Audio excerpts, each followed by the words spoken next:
fucking problems here. Alright.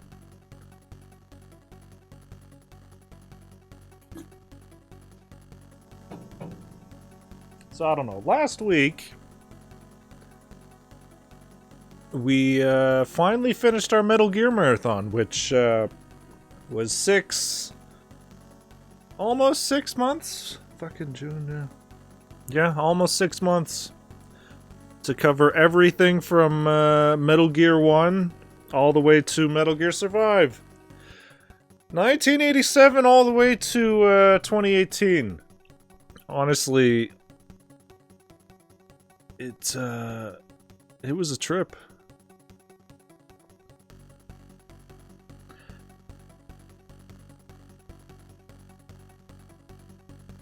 Get this list here. So yeah, I've mentioned it, but when we started this whole fucking marathon, I had no idea how long it was going to take. How it was going to be. I figured, oh, we're just going to be playing Metal Gear games from now on. Didn't really think about where we'd be at the end, so yeah. I don't know. You know, when tier lists were super popular, way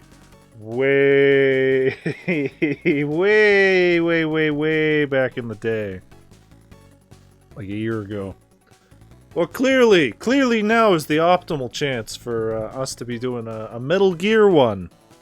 So yeah, we'll be covering every Metal Gear we did in this marathon. So, you know, minus the mobile games, minus the 3DS port of Snake Eater. Wow. Can't believe I threw the alert box in the wrong fucking spot. Wow, there we go. Yeah, we're doing this live. Everything's gonna be fucking shit. It's so many fucking snags and problems here. I've already slapped this mouse off this couch like 3 or 4 times. What a fucking headache today's gonna be. This is why we don't play PC games here. All console games, baby. I could slap a controller on the floor as much as I want. So yeah. Won't be covering Pachinko, won't be covering fucking Snake Eater on the 3DS, because it was essentially just Snake Eater with a worse control scheme. So, you know, it doesn't really seem fair. I don't think it ran all that well either. Yeah. So yeah, we'll just cover everything that we did in this marathon, and yeah, that'll be about it. There may be some surprises, there may not be, you know, considering what we've played. I think, generally what my reaction while playing is probably going to feed into where everything's gonna go here. It's, not gonna be all that shocking. Though, you know what? There may be some shockers. Now that I think about it. There was quite a bit. There was quite a bit, so let me just reiterate that this is all personal conjecture, personal opinion. If I shit on a game that everybody loves, well, fucking feel free to fight me in the chat, or fight me in the YouTube comments when this eventually goes up on YouTube. Tell me how wrong I am about Snake's Revenge. Oh god. Fight, fight, fight. Fight, baby, fight. So yeah. I don't know how long the stream's gonna go. I don't know how long does it take to do a tier list. So yeah, we'll see how it goes. And then tomorrow, whatever, we start Mischief Makers. So it'll be a new start. Play some games after. I don't know. If I spent so much time fucking set this up, I had to fucking make this whole tier list all by myself. And if anything, you know what? If it is a short stream, I might end up playing, I think, what was it called? Never Stop Sneaking on the Switch, which was a Metal Gear homage. That way we don't have to actually finish this Metal Gear marathon on a sour note. A big lazy shit. So yeah. Alright. So let's, we're gonna run into 1,000 problems here, so bear with me. This is why we don't do these things live. I had to fucking rip the entire universe and flip it just for this fucking webcam. And it bugs me that I'm on the other side now. It's a bit off-putting. So yeah, alright. Oh man. Let's pop that in. Alright, so first we'll cover the where it all began! Metal Gear 1 on the MSX. Okay. This is gonna set a whole fucking bar, isn't it? Also, wait a second, what the fuck is wrong with this list? What the fuck is wrong with this list? DCABB... What? What? Who did this? Ah, fucking, there we go. Oh man, off to a great start, Jesus Christ. I was sitting here looking at this whole time, and it didn't even occur to me. Alright. Metal Gear 1 on the MSX. Fucking... So, I don't know. The way I would see it is S would be like the top tier, greatest games in the series. A would be like, oh, it's a pretty good game. I enjoyed that game, that video game. B, I guess, would be like, it was alright. That's about all you can say about it. It was a game. C, I guess we would categorize as, it was not great. For a Metal Gear game, it was not great, and I think we have some solid contenders for C, and then, you know, D is Metal Gear Survive. Yeah, alright. So the worst, yeah, the worst. The literal get in the dumpster. Alright, Metal Gear on the MSX. You know what? From what I remember, I think I'd probably... oh god. Oh god, why does this have to be so hard? Oh god, we're on the first fucking game. Oh no. You know what? Metal Gear 1 on the MSX was pretty good. No, A, baby. As hard as it was fair at least. When you died, you would start off at the floor you were on, the beginning of the floor, which, you know, sounds like a pain, but it wasn't. It was real fair. Yeah, so considering it was the first game in the series, I had fun with it. It aged pretty well. I would have chose B. Oh yeah, everybody's a fucking critic, aren't they? Everybody's a fucking critic, aren't they? Yeah, you know what? B.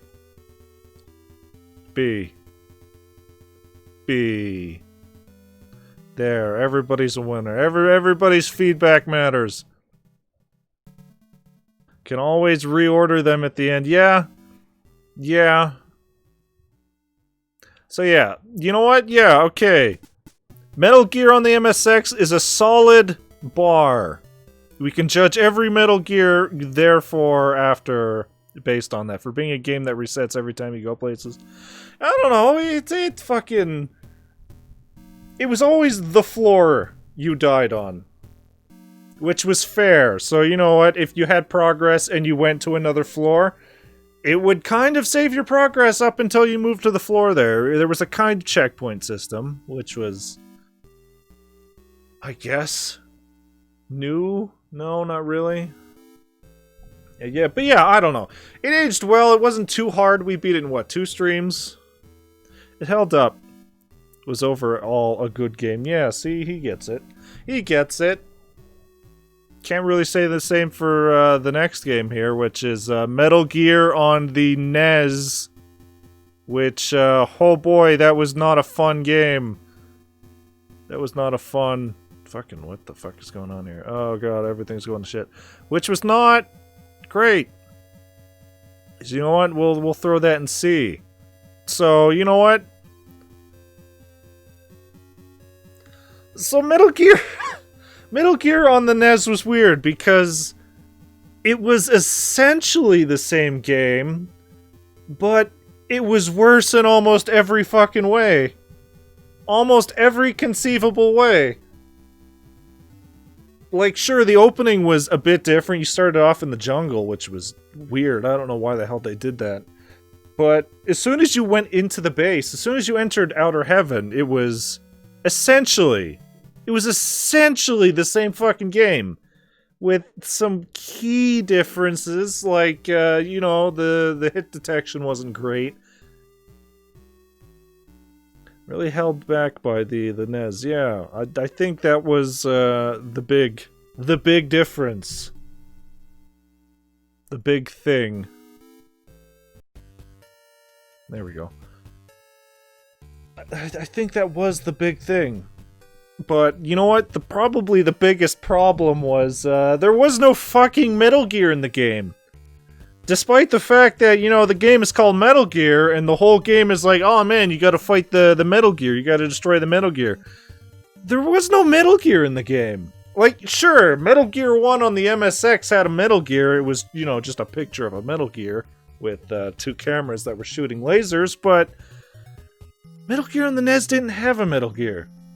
You got to the end and it was like, you have to destroy the supercomputer that controls Metal Gear. It's like, really? You can just fucking put a Metal Gear there? You can just put a picture of a Metal Gear there? I have to destroy a computer? And then you just tell me I destroyed the Metal Gear? That's a bit cheap. I assume they ran out of storage and couldn't put an intricate Metal Gear sprite in there. Wasn't as important. No, it clearly wasn't as important. Clearly. So yeah, I don't know, the soundtrack was alright. We're currently listening to it because I forgot to switch tracks, but yeah. It was a shitter Metal Gear, which is saying a lot. Oh boy. Oh boy. This oh yeah, this next one, yeah, this is a nice little preview here. Nice little preview here. Let's switch tracks. So yeah, this fucking next game, holy shit. Snake's Revenge. We can definitely throw that there at the bottom. Holy shit. Holy shit. So yeah. For those who don't fucking know, Metal Gear on the NES, Kojima had no fucking idea about this game. No, fuck that. He had no idea that it was ported to the NES, so, you know, all the changes and everything were beyond fucking Kojima's brain. But, yeah. When, eventually, Kojima did learn about it, he, did make Metal Gear 2, but that was quite a bit before that. Keefe Braid. Oh boy, Keefe's here.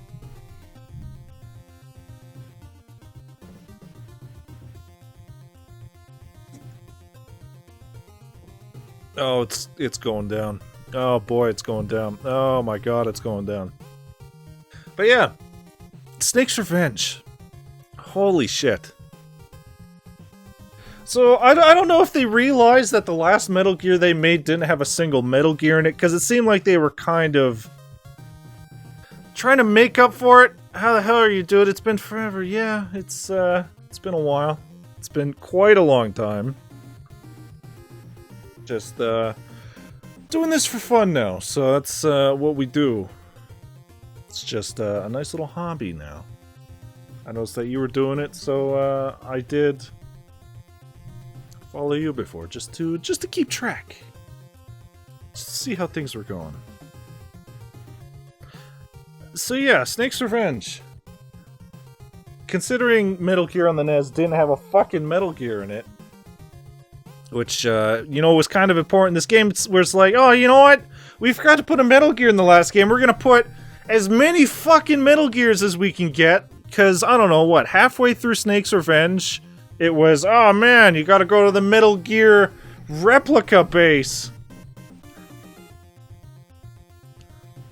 I didn't know you streamed. I'm very happy to know you do. Yeah, I've been streaming on and off. We used to have a YouTube channel called 3 Guys 1 Up, so that's where it used to be, and now we're off to streaming. So yeah, halfway through the game you hit the Metal Gear fucking replica base factory. It's like, oh, you destroyed all these Metal Gears.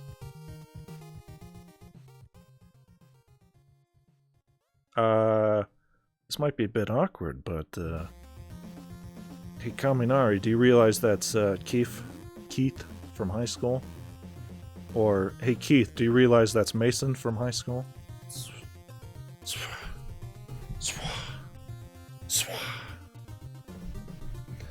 And then, I don't know, what was it? The end of the game, Snake's Revenge. It was just all over the place. Holy shit.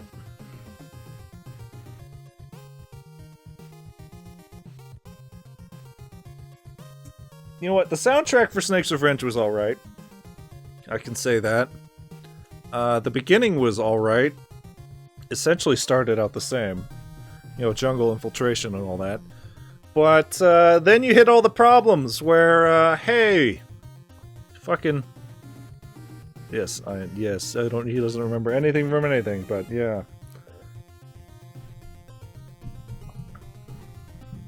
Fucking Christ. Snake's Revenge was just a blur. An angry blur. A shitty blur. A shitty sequel. Because holy shit. Wow, small world. Yeah.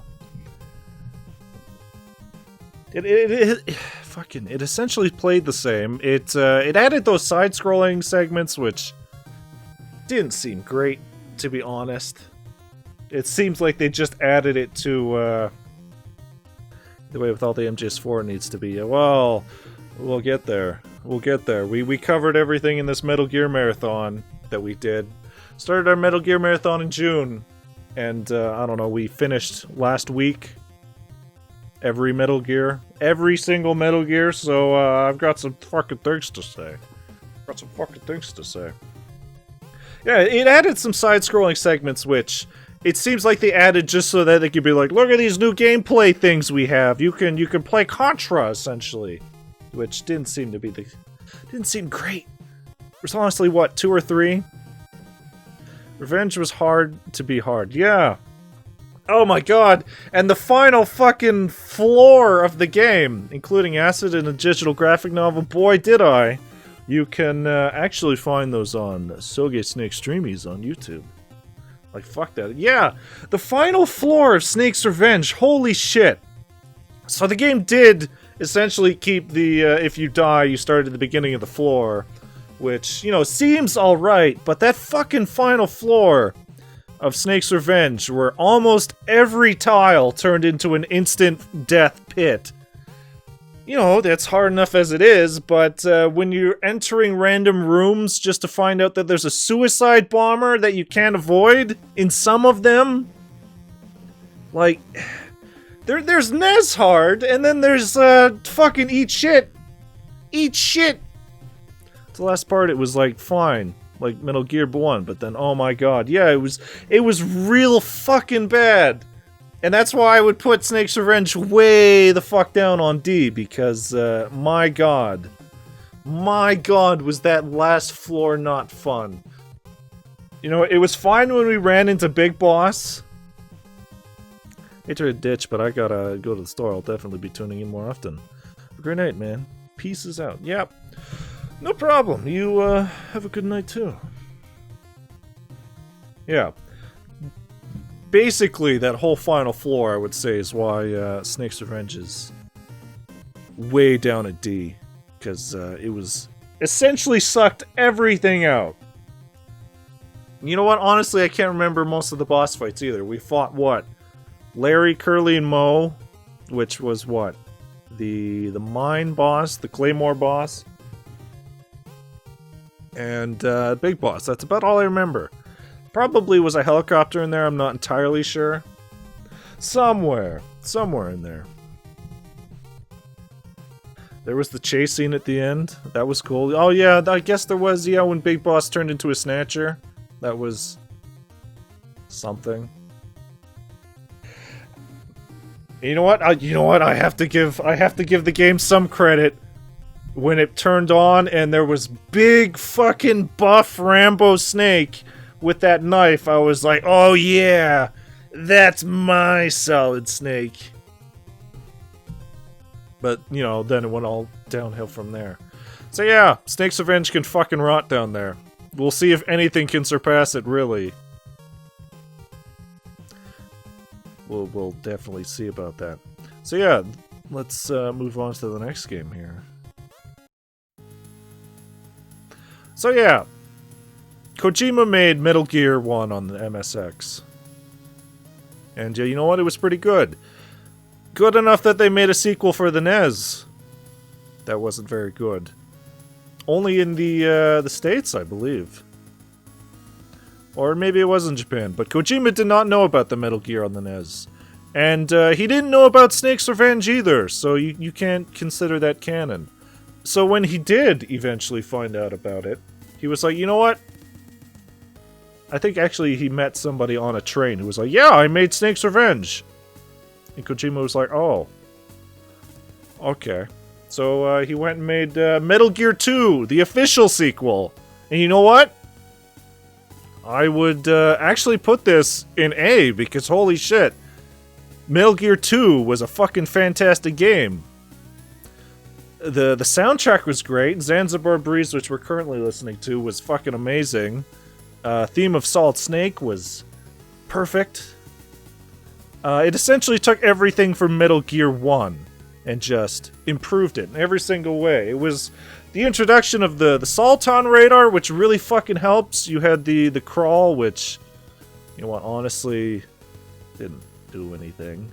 A bunch of the tropes we would see in Metal Gear Solid originated from this game, actually. You know, the find the codec on the back of the box. The, what else was there?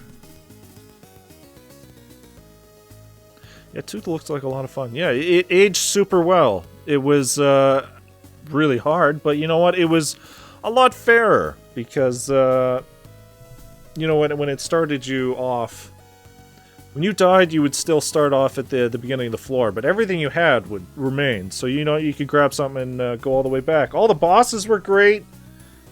Fucking Jungle Evil, Black Ninja, the big boss eventually. That ending was actually really fucking great. Well, you know, aside from running, you know, at the very end, the chase scene at the very end, you know, that wasn't much fun. You can just forget about all the characters from that game, because really only Solid Snake moved on from there. But yeah, it was Metal Gear 1, but better. In every conceivable way. And hey, you know what? It may have taken, I don't know, 18, 19, 20 years for them to explain how Big Boss survived Metal Gear 1. But you know what? I think it was a full circle in the end. So yeah. Metal Gear 2, Solid Snake. It's solid A. It was it aged really well. Everything looked great. Alright. So here's the game where I assume everybody started. Most people started. Metal Gear Solid.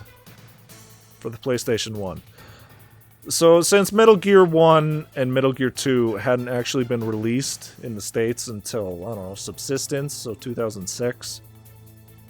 This is where most people started from. You know what? It's a good fucking place to start, but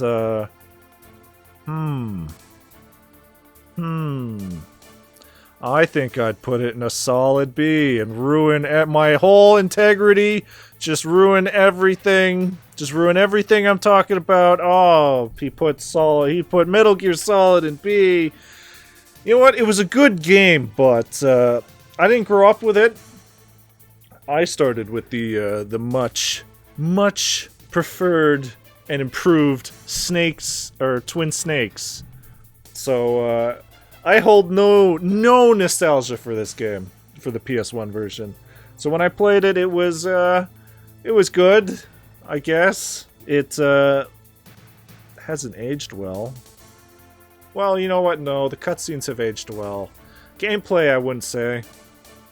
It was real rough around the edges. That also could just be because I know Snake's Revenge. I knew it backwards and forwards, but yeah, I don't know. I would put it in B. Like, I'd put it over Metal Gear 1, but I definitely enjoyed Metal Gear 2 way more than Metal Gear Solid. But what do I know? I'm just some fucking guy on Twitch who's putting Metal Gear Solid at a solid B. Haha! Zing!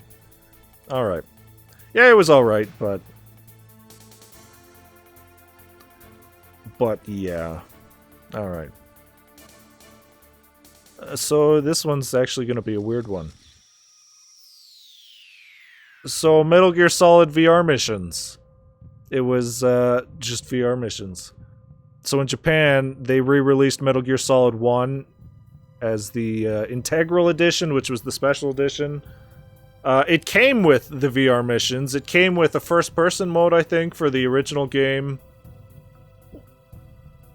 I think it actually released the English language graphics. Yeah, the PS1 games are hard to stay good as time goes by. Yeah, it's tricky. Yeah, Integral came with the English dub and all that.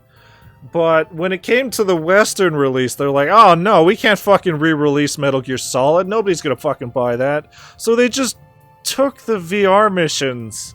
Just the VR missions. They're like, fucking $60. 40, 60 bucks. Just a whole new release. And you know what? I'd put it below Metal Gear on the NES. It was fun. Yeah. It was fun for a bit, but it kind of loses a lot when you realize, oh, it's just VR missions. It's just VR missions. That's all I'm doing here. It was just it was challenge mode, and to pay fucking $40, $60 for that back in the day would probably not have sat well with me or anyone, to be honest. I mean, sure, it was cool to unlock Gray Fox. Plays Gray Fox, everybody's favorite character, Gray Fox. But you had, what, three challenges you could use him in? And sure, if you 100%ed the game, you got a picture of Metal Gear Ray, which I guess was cool. Considering, you know, Metal Gear Solid 2 wouldn't come out for a while. My timeline's all fucked up for that, so I can't exactly say, but I fucking know. I mean, the highlight for the entire game for me was the fucking mystery challenges where it was like, oh, you got to figure this out based off some weird thing. Oh, somebody dropped their popsicle on the floor. Figured out who dropped their popsicle. That was great. The solve the murder mystery, that was a weird one. But, yeah, I wouldn't put it anywhere up. It is a solid bottom C. Because, you know what? I would not have enjoyed paying $40, $60 for just challenge mode. But you know what? Maybe it was different back then. It'd be a fine, like, demo there. There's no story or something, just a bonus. It's not a real game. Yeah.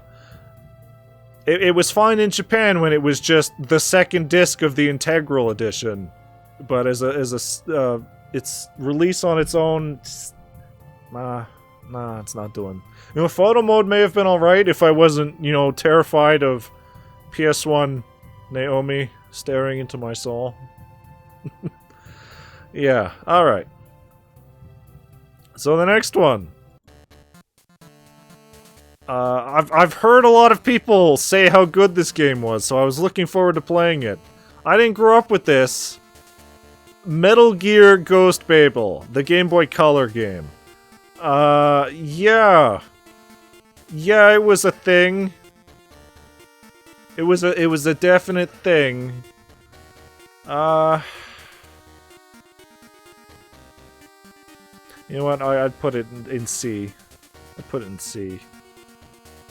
I didn't actually enjoy this game very much. I know everybody was talking about, oh, how great it was. It was a technical marvel for the Game Boy Color, but I don't fucking know. Was it better than NES Metal Gear? No. I actually enjoyed NES Metal Gear a bit more because it was just Metal Gear on the NES.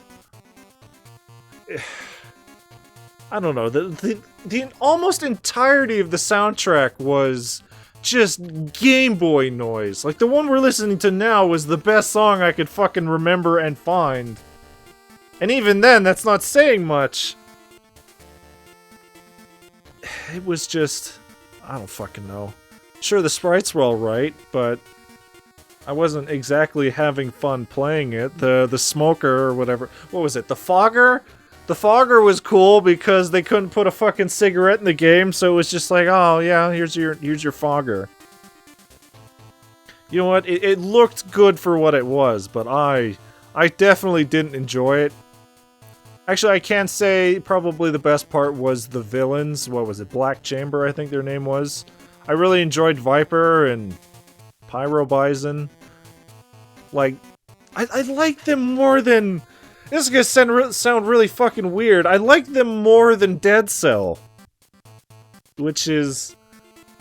weird, because, you know what? Dead Cell was essentially just what? Vamp, Fortune, and Fat Man? I don't know, I found Black Chamber to be a bit more interesting. Even if the final boss was just fight an Evangelion. Fight the head of an Evangelion as he shoots grenades. Yeah, I don't know. From what I remember, I did not enjoy that game. I was not having fun. Fun. Gotta have fun. It was just busy work. Sure, if I grew up with it, maybe I would have enjoyed it back then, but I don't know. I had more fun with Metal Gear on the NES, which is definitely saying something. So yeah, oh boy, here we go. Metal Gear Solid 2, which, you know what, a few years ago I probably would have put in B. Because, I don't know. I didn't really get the plot, I guess, when I originally played it, so it was just entirely off gameplay and characters, but, fucking revisiting it in this marathon. Holy shit.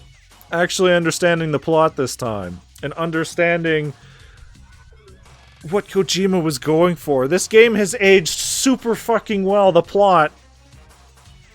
Oh my god.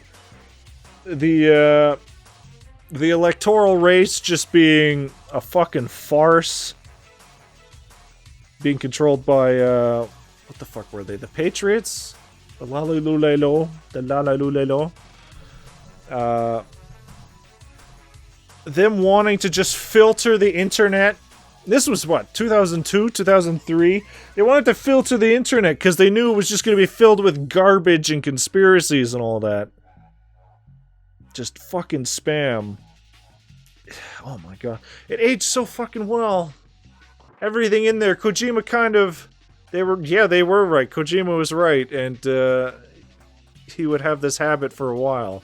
I mean, look at Death Stranding, where he said, after said president wanted to build walls in the US there, some sort of disease or famine then wiped out the human race. It's like, Kojima, you need to stop. You need to stop. You've got too much power here. But yeah. Yeah, back in the day, I totally would have thrown this in, like, fucking B, but now I would fucking put this a solid A. Because holy shit, that plot. Mwah. Gameplay was essentially just Metal Gear Solid, but better. You know, it's tiny, integral details. The, fucking Christ. The Solid Snake thing. So everything building up to this game was like, look at all these screenshots of Solid Snake. Look how cool Solid Snake is. Can't wait to play Solid Snake. And then, you know, the first 20 minutes of the game is Solid Snake. The opening fucking theme song to the game is put all this footage of Solid Snake. The fucking cover art is Solid Snake. And then fucking 20, 30 minutes in, it's like, no, you get to play as Raiden. Everybody's favorite. Here's this pretty boy. Oh, you want to play as Snake? Too bad, you get Raiden. It's a fucking dick move, Kojima. I remember so many people back in the day complaining and saying how, oh, it was a bad game because I can't play as Solid Snake. I get to play as Raiden. But, you know what? Raiden would eventually grow on us. Probably because he became super fucking cool. Became a cool cyborg ninja, but, yeah. Fucking Metal Gear Solid 2. Just so fucking good. I'm actually, like, sitting here like, do I want to put an A or would I put that in S? Oh, you know what? No, that can sit in that could sit in A. The next one, which, you know what, kind of seems just a bit menial, just unnecessary.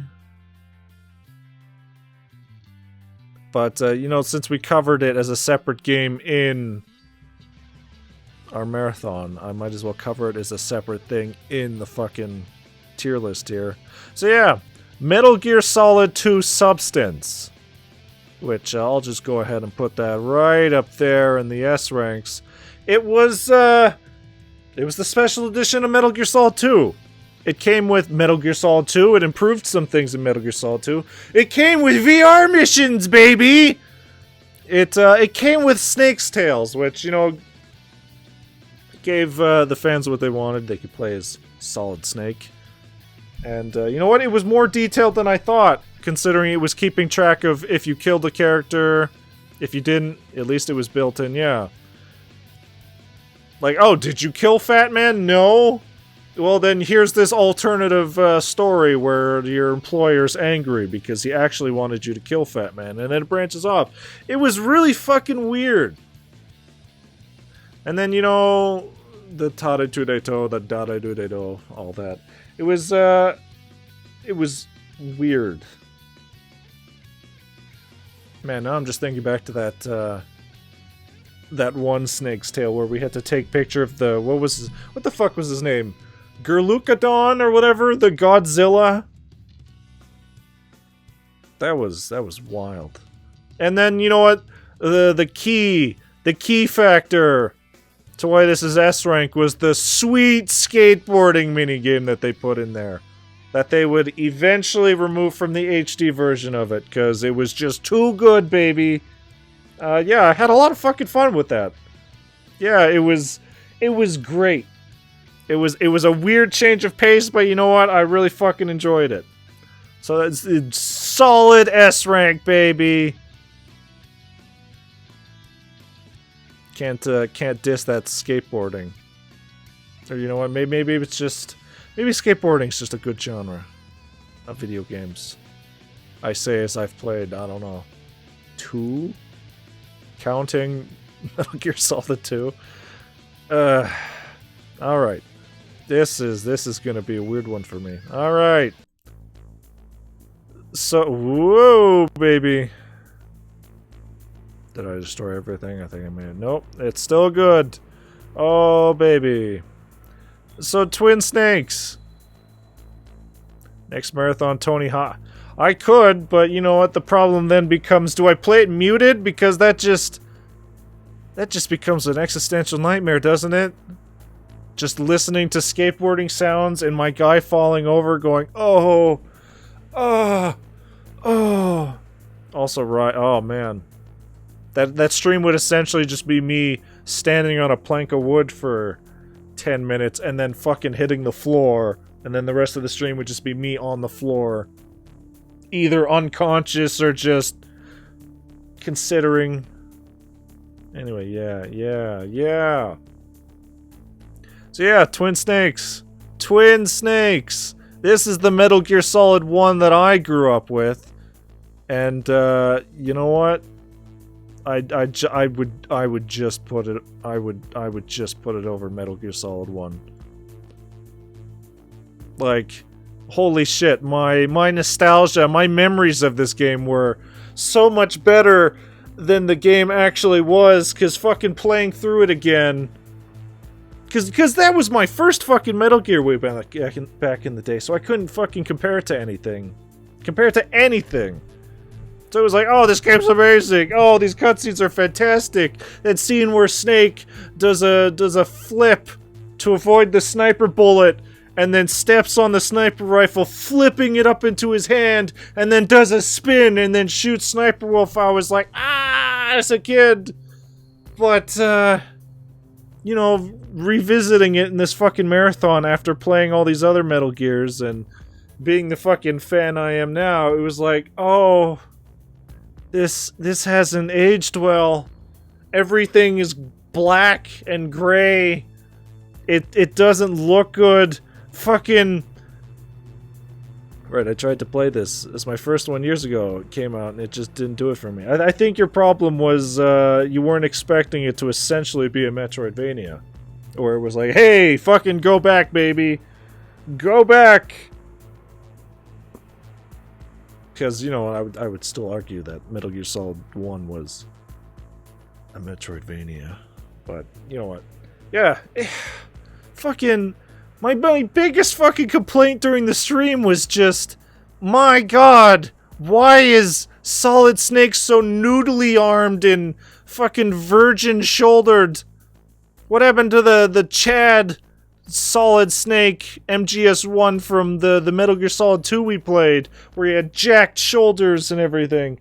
It was just, I don't fucking know. Like, sure, the voice acting being re-recorded was alright. It was a bit weird being like, hey, didn't Mei Ling used to have an accent? Didn't Naomi used to have an accent? Wasn't Gray Fox black? What the fuck is going on? But you know what, honestly, I liked Twin Snake's Gray Fox. It was, I like his voice better. Which is a little weird considering the original Gray Fox voice actor was probably for the better. The original Gray Fox voice actor was still there playing DARPA Chief, so he was still there, but I don't fucking know. It was dark. It was essentially Metal Gear Solid 1 with the Metal Gear Solid 2 engine. And you know what? It kind of made the game a little too easy. Because we breezed through that game. Holy shit. But yeah, fucking revisiting it just ruined all of my childhood memories of that game. So you know what, I still super enjoy it more than the original Metal Gear Solid 1, but it's for stupid reasons, like Snake flipping over that door to get to the other side. Like a true spy. Just the stupid cutscenes essentially is what sell this game for me. That's all. That's all it really was. It was also a little weird seeing MGS2 Snake without a beard, I guess, due to the tech, yeah. Yeah. I don't know, the PS1 kind of has an aesthetic to it, I guess, but it was just fucking weird. So yeah, I really loved it as a kid, and you know what? If I made this tier list fucking 10, 15 years ago, somehow, on the non-existent internet that I had back then, this probably would have been like a solid S rank. But holy shit, no, that can fucking rot there and B. Alright, so this is gonna be a weird one. Everything's gonna be a weird one. So yeah! Fucking Metal Gear Solid 3. Not Subsistence, but Snake Eater. So this was the original release of Snake Eater. Which, fucking, as I have said, as everybody who watches the streams may know because we listen to fucking Snake Eater almost all the fucking time. Metal Gear Solid 3 is my fucking favorite Metal Gear. Bar none. The story, the characters, the gameplay, fucking Snake Eater as a song, just... it has to be S rank just based on that. So yeah, well, this is where things get a bit weird. So this is Snake Eater. This is the original version. This version still had the fixed cameras, like Metal Gear Solid 1 and Metal Gear Solid 2. So you couldn't rotate the camera, you couldn't do nothing. It was a little hard considering how better the AI was. They could see you from a mile away, and you would just get your fixed camera angle from above. It was, yeah. This is a really hard one. I could just throw them both into S, but you know what? You know what? It's still Metal Gear Solid 3. I would still put that in S rank, cuz holy shit, the Metal Gear Solid 3 is just too fucking good. It speaks volumes that this is the Metal Gear that Konami was like, "You know what? Put that as a pachinko machine. We're gonna make so much money." Like, you don't see a Metal Gear Solid 1 pachinko. You don't see a Metal Gear Solid 2 or 4 or 5 pachinko. No, you see Metal Gear Solid 3, the cream of the crop, baby. And, yeah. Just, it's Metal Gear at its best. The jungle motif was a nice change of pace. All the bosses... It's the iconic game that all games had to fucking live up to after. Yeah, it was. All the bosses were fucking interesting. The characters were great. It introduced the most interesting main character the series has had. Because, let me fucking tell you, Solid Snake, not that interesting. Big Boss, however, holy shit.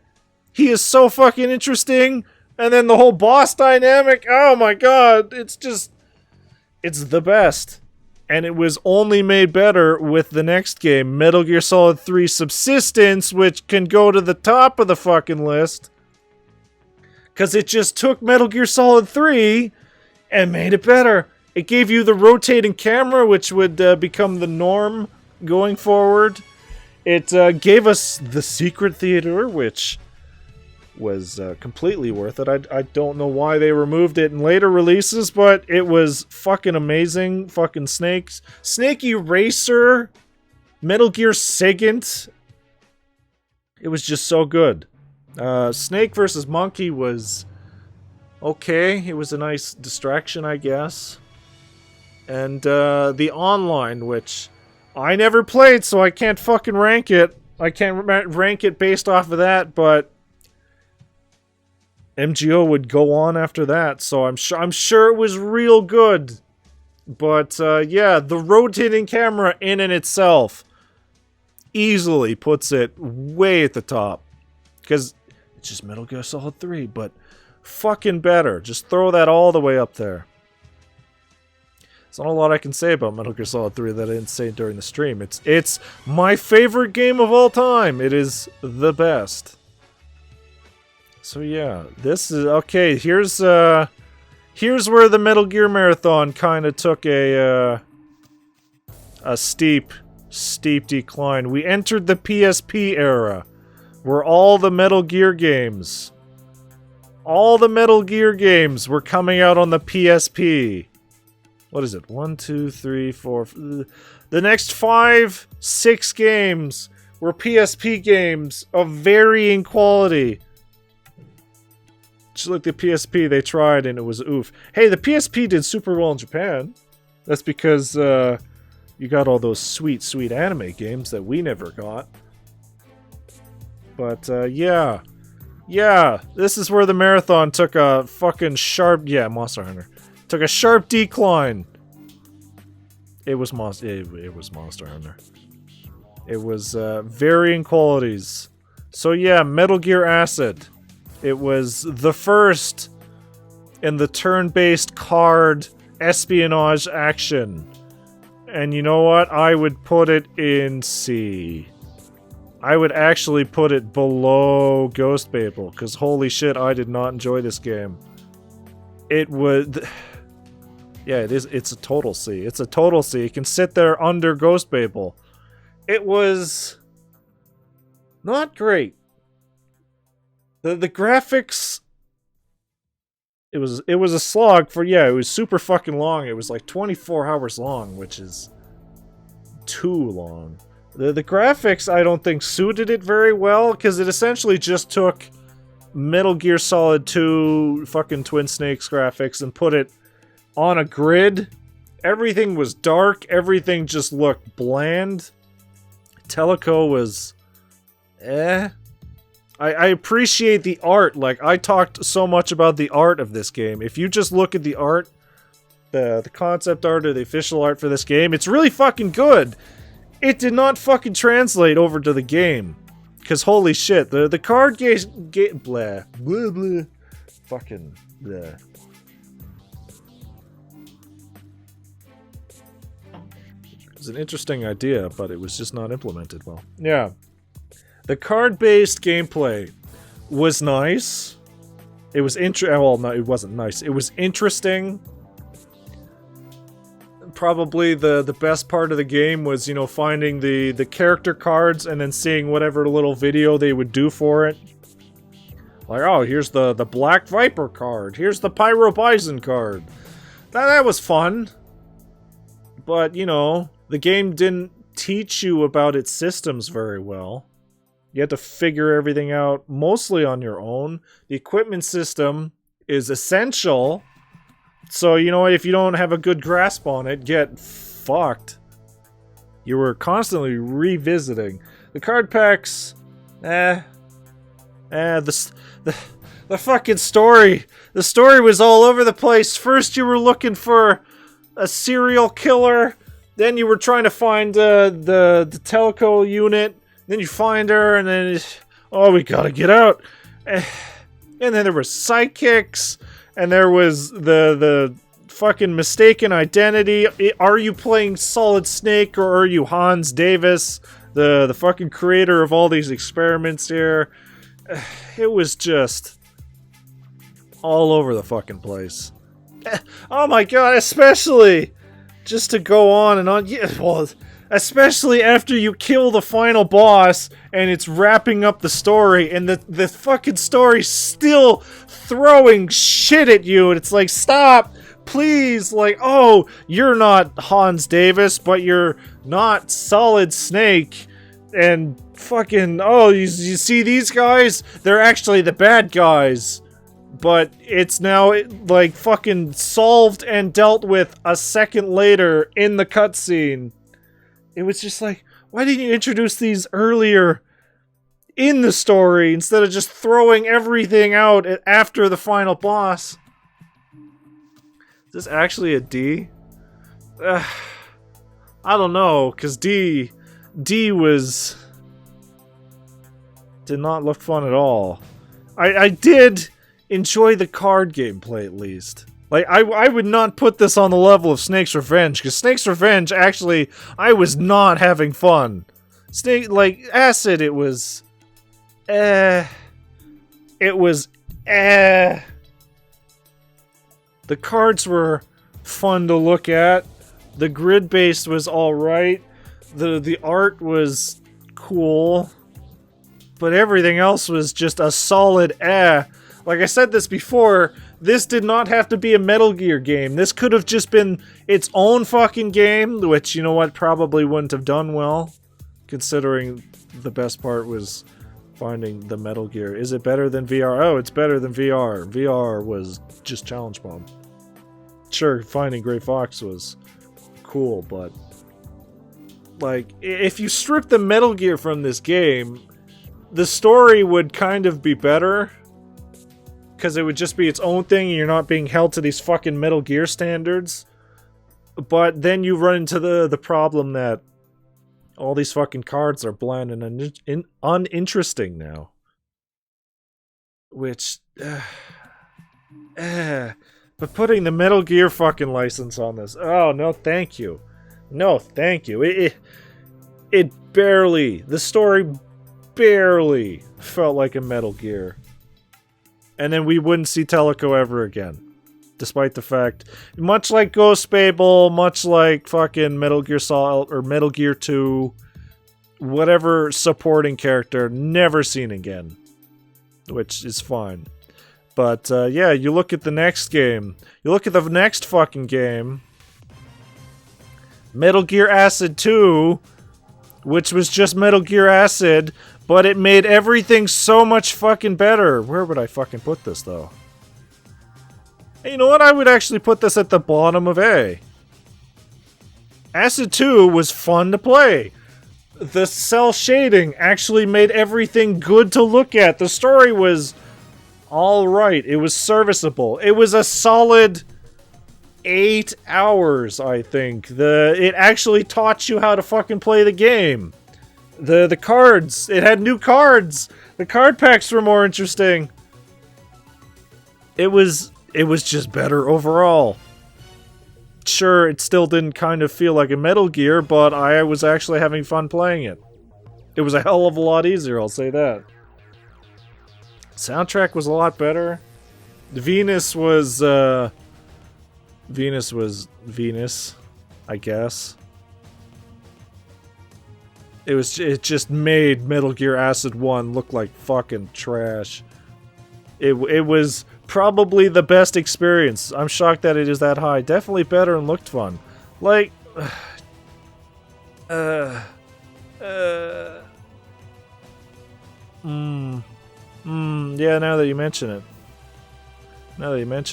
You know what, I'd put it at the top of B. Top of B, not quite A, but the top of B. Top of B. Just barely breaking that. Like, I'd put it above Twin Snakes, because Twin Snakes was a nightmare revisiting, but yeah, it was better in every conceivable way. It was B+, or A-. Yeah, I'd B+. It was the best Metal Gear experience you could have at the time on the PlayStation Portable.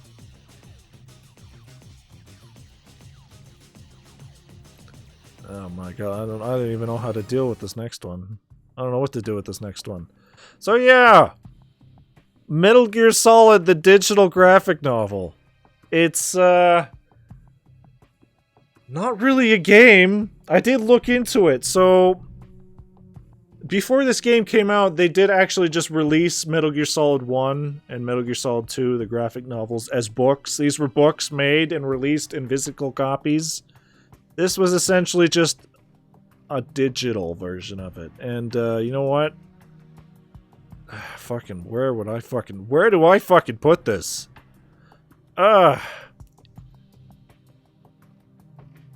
Just go D or low C. Yeah, it would probably be low C. Yeah, it would be under VR missions, I guess. Oh my god, you know what? No, it would actually be fucking below Snake's Revenge, I guess. Holy shit. It was more enjoyable than... No, it was not more enjoyable than Acid in VR, but I at least... It was more interesting to play Snake's Revenge than the fucking digital novel. I think the biggest problem I had was it wasn't voice acted. Which, you know what, the later release of it, where it was just as a movie, they did voice act it, which added a lot, you know? If it was simply voice acted, then this would probably be like, I don't know, maybe a top C, but the fact that it was just text, and it would auto-scroll, so, you know, sometimes you wouldn't have a chance to fucking read everything because it would just continue going. It was not great. And it was really fucking weird considering how, like, the first 20% of the game was literally just taking screenshots from Twin Snakes and just kind of, like, painting over it. Because then, like, I don't know, after 20%, that just fucking stopped. So what I think happened is the original version of the graphic novel didn't have a lot of the infiltration stuff of the beginning of Metal Gear Solid 1. It just started. Better than Revenge? I sat you down. You have to play one.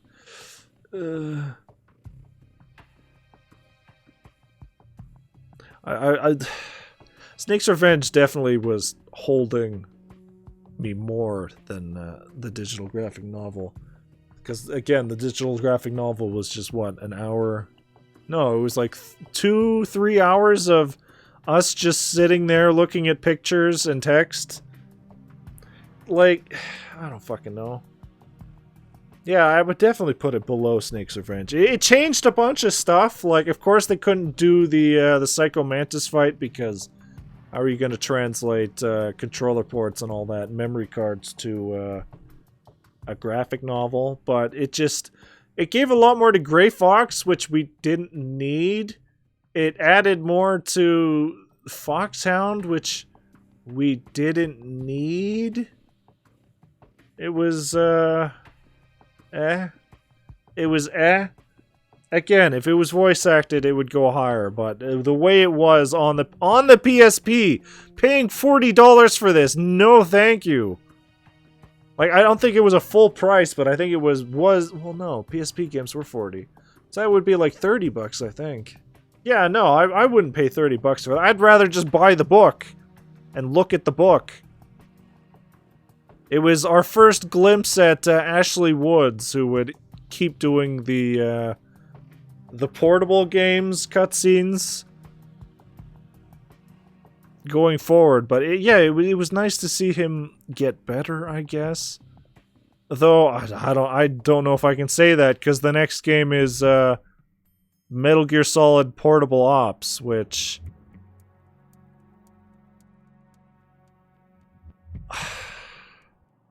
I definitely remember getting this game and being super excited for it and playing it way back and loving it.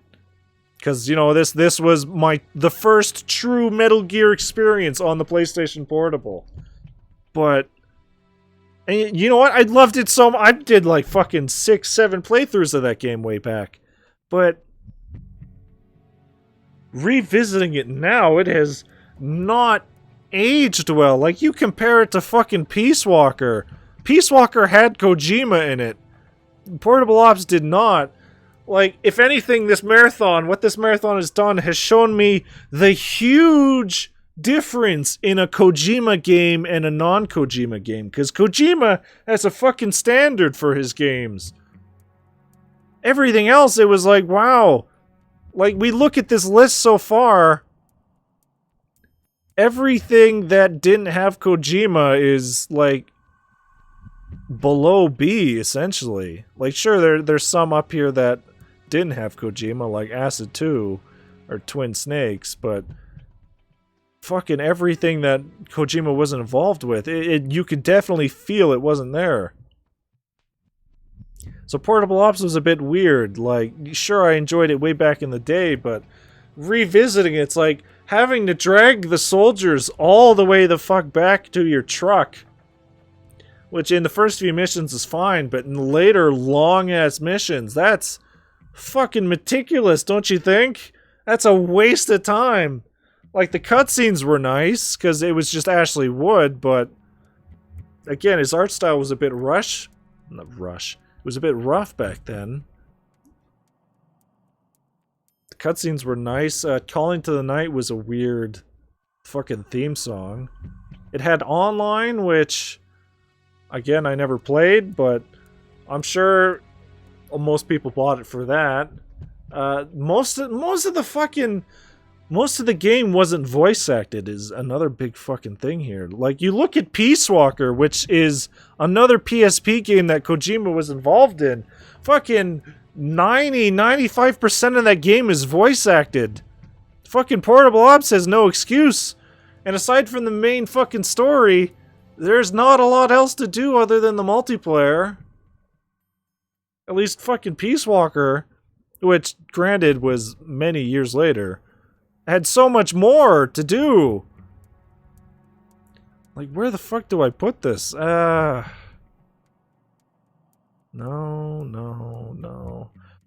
Oh my god. I'd put this in C. Like, just above Metal Gear NES. But it's not better than the first Metal Gear, I'll say that.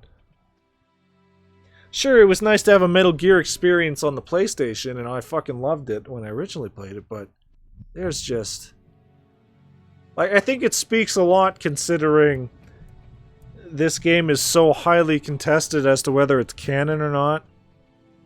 Like, later games would just shit all over some of its canon and change things. But then there's other stuff like, oh, is fucking Null canon? Is Sokolov alive canon? I don't fucking know.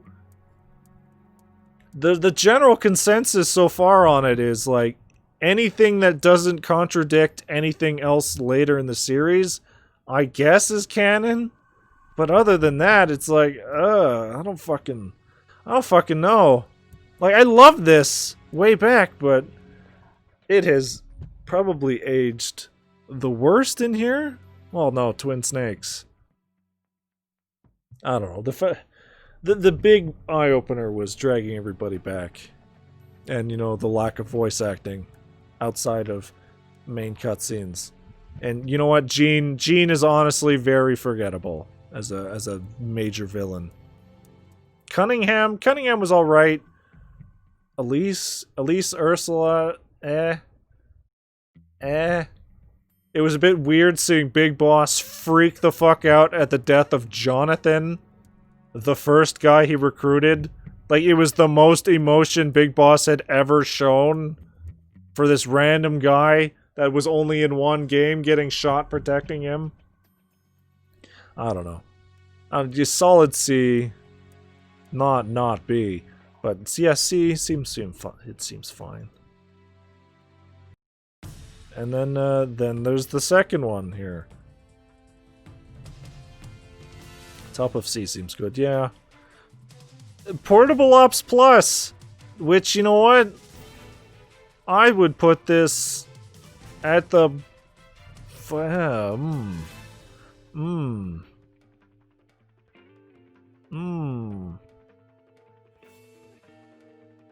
I would put Portable Ops Plus at the top of D. No, You know what? I would put it at the bottom of C. I would put it at the bottom of C. The biggest problem for Portable Ops Plus is you would assume that since it's a special edition, much like Subsistence or Substance, that it would be the main game plus new features. It wasn't. It was essentially just a randomized mode where you would just play random maps with random objectives. The infinity mode was its big selling point, which is infinite fucking gameplay, because here's a random mission on a random map. So it's a new mission. You didn't play this mission before on this map. And other than that, that was it. That was all the game really had. Like, it had, sure, I think it was mainly built for multiplayer. It took whatever multiplayer there was and improved on it, but that was not great. Because if you didn't play the multiplayer, what fucking point was there?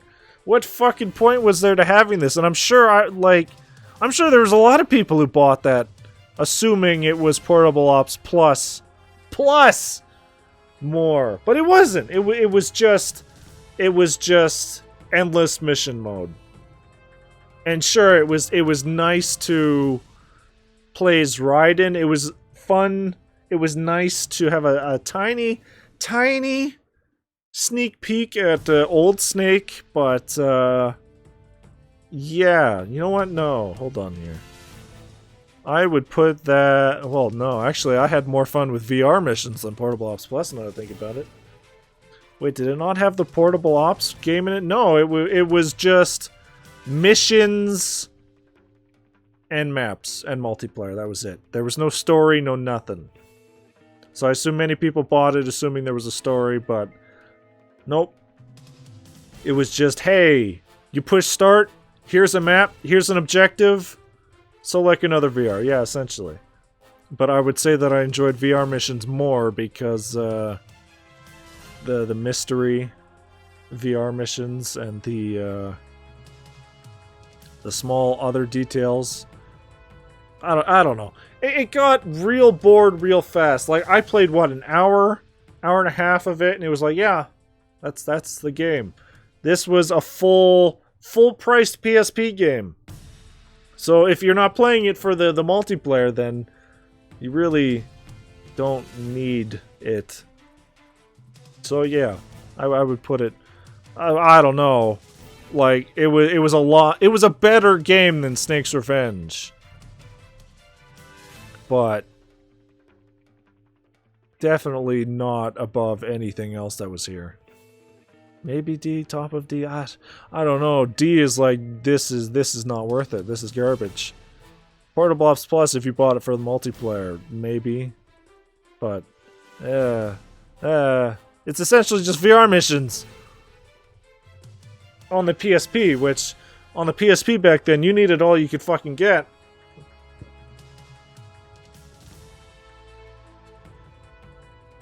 And then yeah, I'm gonna fucking leave it and see. So that here's the big one. Metal Gear Solid 4.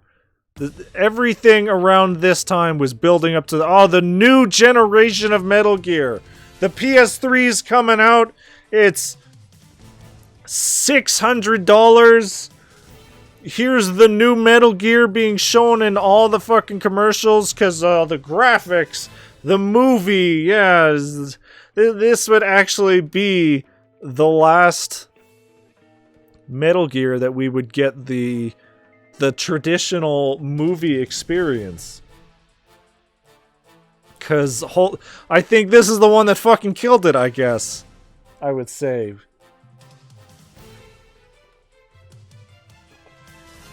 It was building up. It was like, this is it. This is the ending of everything that we know in Metal Gear. This is Solid Snake's final game. All the storylines and all the fucking plot lines, everything's coming in.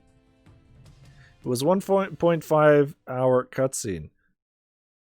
It has an hour and a half cutscene, but I think all the cutscenes in general would easily go over fucking 3 hours, yeah. Kojima wanted to wrap up every fucking plot point. Everything. Every single thing. And, you know what? You know what? It's weird because people have definitely soured on this game over the years. People have definitely soured. Like the gameplay. How was the game? The gameplay was, it introduced the crouch walk, which is the most important thing ever.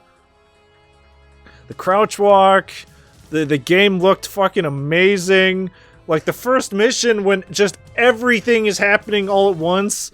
It was insane back then. I was like, I don't fucking understand what's going on. There's 1,000 things happening. How is the game doing this? Is this blast processing? I don't understand. The gameplay was fucking the best gameplay so far. It took everything the Metal Gears had done so far. Which, you know what? Kojima would do a lot. He would essentially just take the last game. A above Metal... I would actually put this somewhere in S, actually. Like, with all of its fucking problems, I still really like Metal Gear Solid 4. Like, enough that I would put it over Metal Gear Solid 2. Like, right in there. Like, sure, it fucking ruins some characters, like Vamp. Essentially just turning from this cool fucking vampire guy that can't die and he runs on water. Oh, he's just a man with nanomachines. For some reason in this game, Kojima wanted to make everything interesting and supernatural explainable through science and nanomachines. And I don't understand that, I don't quite get that. Why he would do that. So, you know, Vamp was ruined. Fucking Naomi. Naomi turned out... Last time we had seen Naomi was Metal Gear Solid 1. And it was like, okay, she wants to get revenge for her brother. So she injected Fox dye into Snake. So Snake will die at some point. He doesn't know when, and it'll be a fucking painful death, but... And then, you know, over the course of the game, she regrets it, I think. But in this fucking game, like, the fox die in Snake mutates. He is now a biological weapon. So, I definitely like it over 2. So when Snake dies, he essentially is just going to infect the populace with fox dye and ruin everything. So, you know what? At the end of this game, you need to die, Snake. The whole fucking time in this game, Naomi is acting like this isn't her fault. The entire fox dye situation was entirely Naomi's fault. Like, sure, she's like, oh man, I gotta atone for my sins and all that, but getting the grave shinge, yeah. The fucking... She talks to Snake like, oh yeah, good job, Snake, you're gonna become a biological weapon. Fucking kill yourself. Just like, fuck off, Naomi. This is entirely your fault. So yeah, fucking vamp, Naomi. Meryl, I guess, is ruined too because... Hey, remember that line in Metal Gear Solid 1 where she was like, I have psychotherapy, so I'm not interested in men anymore. And then she falls in love with Snake, and then they fucking fall apart from there. And then when she shows back up in 4, it's like, wow, look, she's a badass! And she fucking falls in love with Johnny. She's just boy crazy for any handsome, brown-haired man. To be fair, that's a dumb line, yeah. And she falls in love with fucking Johnny. Johnny, of all people. So it's just fucking... And then... What was it? Chapter 3? Kojima, everyone, yeah. And then Chapter 3, when Snake's like, no, you can't take on Liquid. She's like, fuck you, old man! You don't know what I can do! I command a unit and thousands of people! And Snake's like, no, you don't get it. When he gets fucking Guns of the Patriots or whatever, you literally can't do anything. She's like, fucking eat shit, old man! It's like, oh, okay. You're done. Wow, how long has it been? We started this marathon in June, and it has been almost 6 months. So it's been half a year of just Metal Gears. So it was like, fucking Christ. But with all the negatives of MGS4, I think all the positives super outweigh... Oh man, I didn't even fucking switch over to Metal Gear Solid 4. Father and son. I think all the positives for the game super outweigh the negatives. Like, the entirety of Chapter 4, revisiting Shadow Moses, in new HD, fucking PlayStation 3 graphics, piloting Rex. Rex versus Ray was amazing. Fucking everything with... I enjoyed Old Snake. Like, I know there was a lot of people like, I don't want to play as some fucking old man. It was like, it was an interesting turn. It was an interesting take for... Solid Snake. This is the game where he has to die or else he becomes a biological weapon. The ending of this game, he has to die. And even if he doesn't kill himself, he has, what, 3 months to live? All the fucking... Everything wrapping up. Otacon. Ugh. Otacon got laid. Otacon got laid! Hey, that's a plus, I guess. Sunny... Oh, Sunny's a super downside. Sunny was not interesting. She was there. She made those eggs. That was about that. The fucking Beauty and the Beasts. They were interesting. It was a little much when they would essentially become naked lady, and when you shoot them, they'd moan, and Old Snake would be like, no, please. They turned Raiden into a fucking cyborg ninja? That was fucking great. Everybody hated Raiden, but, oh, they don't hate him now because he's a fucking cyborg ninja. And then the fucking ending. Sure, it was an hour and a half, and it would essentially ruin the rest of the series from that point, because Kojima got a lot of blowback for this game, because people were like, there is too much cutscenes in this game. An hour and a half of cutscenes? Are you fucking kidding me, Kojima?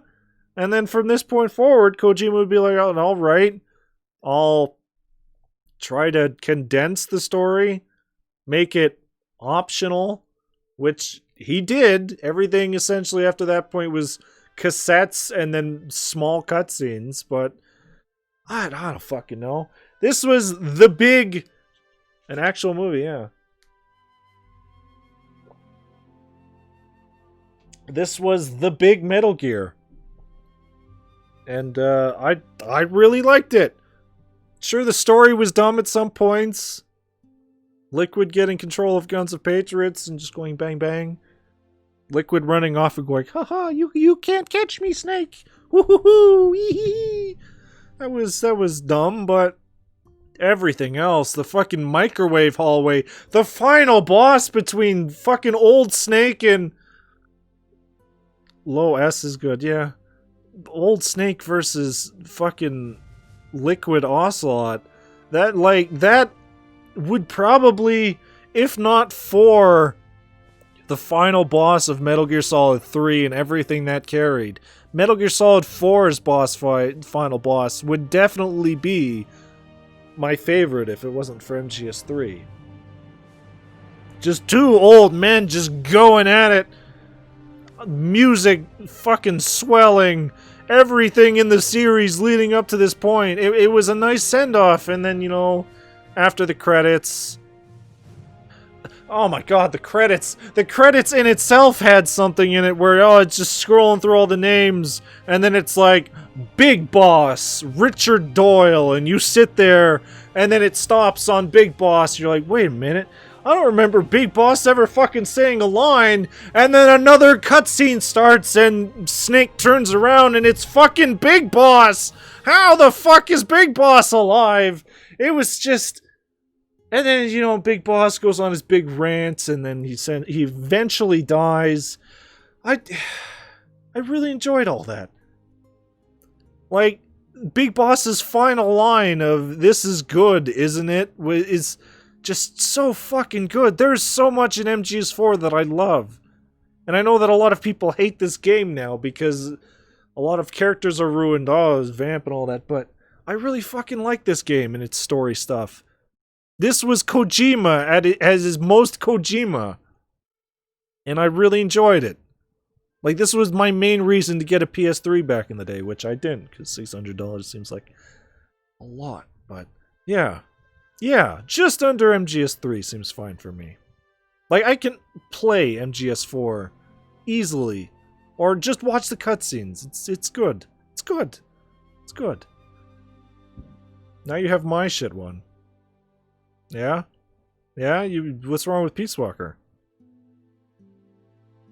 Now you have my shit one. And then now we have Peace Walker. Now we have Peace Walker. Oh, now you have your shit PS3. Okay, yeah. Yeah, now I do. I fixed it, and now I can poorly play Soccer Wars because some PS2 games don't work on the PS3. So yeah. MGS4, I still fucking enjoy it.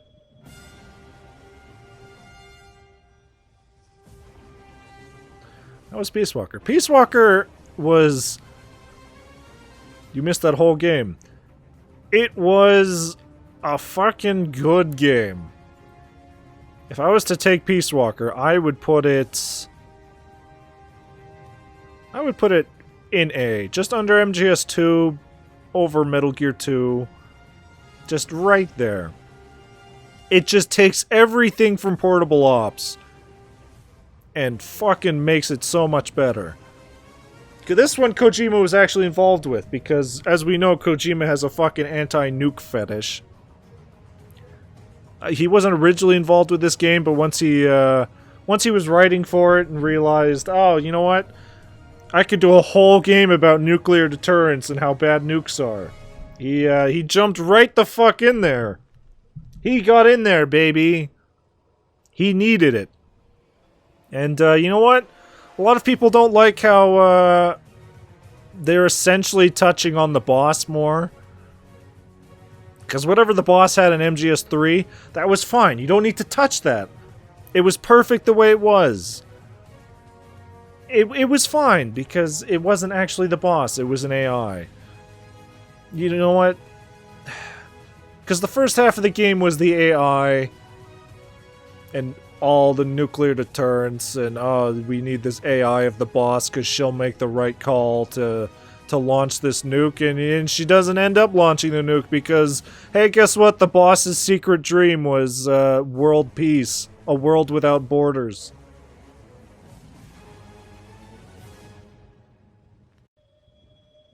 Fucking music broke there. What the fuck happened there? That's fine. And then the second half was the pause. Everything pause. Zadornov, was that his name? Zadornov and Paz, that was interesting. Secretly working for Cypher. She infiltrates Mother Base to take Big Boss's Metal Gear. Pause, I did catch some. She infiltrated Mother Base to steal Big Boss's Metal Gear and force Big Boss to join Cypher. Because again, Zero doesn't want Big Boss dead. Zero, despite everything that happened between Zero and Big Boss, he still considered Big Boss a friend. So he wanted Big Boss to join. However, Big Boss would defeat Paz and everything from there. But yeah, Paz, as the game's going on, she's starting to like Mother Base, starting to like Big Boss. She doesn't want to truly betray Big Boss, and then she's forced on the final day to act because Chico finds out she's a traitor. So she kind of panics and gets in the Metal Gear. So essentially, it's all Chico's fault, and he gets what he fucking deserves. Yeah. But yeah, the fucking being able to Fulton soldiers whenever you want, all the fucking boss fights, it essentially just took the Metal Gear Solid 4 gameplay style and fucking improved it. Sure, you can't crawl anymore, but once you have the crouch walk, you don't really need it. The game looked fucking great. Like, I would say that Ashley Wood's art style improved, but since it wasn't all that great in Portable Ops, I think just having Kojima involved, and he was kind of a stickler for fucking details, and he wants everything to be perfect, I think that kind of forced Ashley Wood to, you know, improve his art style, and everything looked great in there. It had all the Monster Hunter sections, which was nice.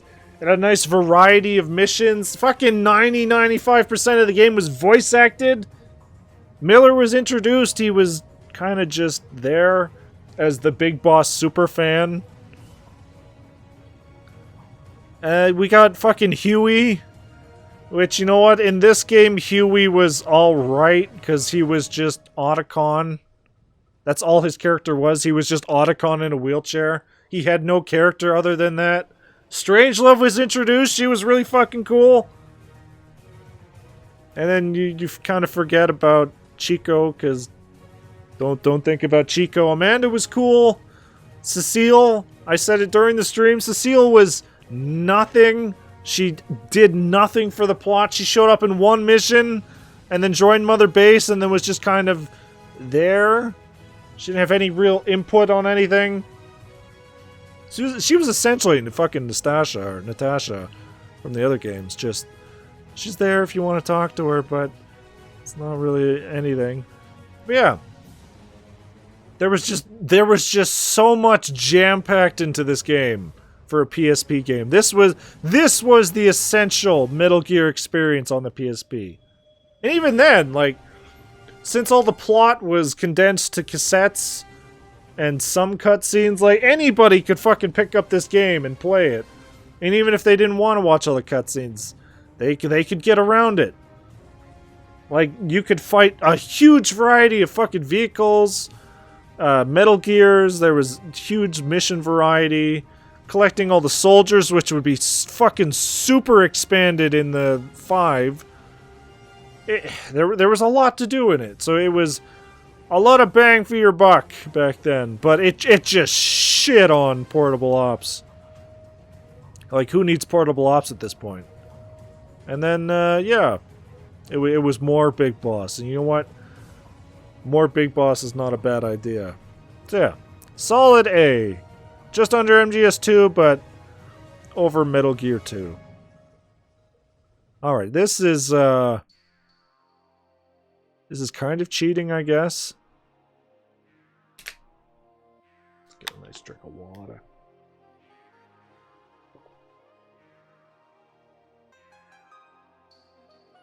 Alright, so this is Metal Gear Solid 2 graphic novel. This isn't actually a game, so it really shouldn't be on this list, but since we covered it in the marathon, we might as well fucking cover it. It's weird. It's weird because they essentially took all the bad parts of graphic novel and improved on it, I guess. It was voice acted. The art actually wasn't all that better. It essentially just went back to the way it was, which, coming from Peace Walker, was a shame, because Peace Walker looked really good. Was it better than VR games? No. No, because Digital Graphic Novel 2 had a lot of fucking problems. You know what? I'd put it above Snake's Revenge. I'd put it above Snake's Revenge, but I wouldn't put it in C. But at the top of D, yeah. At the top. It was voice acted. Quentin Flynn was back.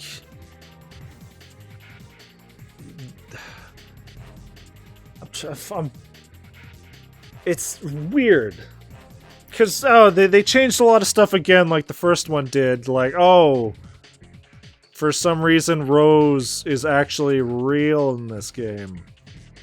In MGS2, it was always a mystery whether or not Rose was real or not, the one that you saw at the end of the game. But no, in this one, she's just fucking real.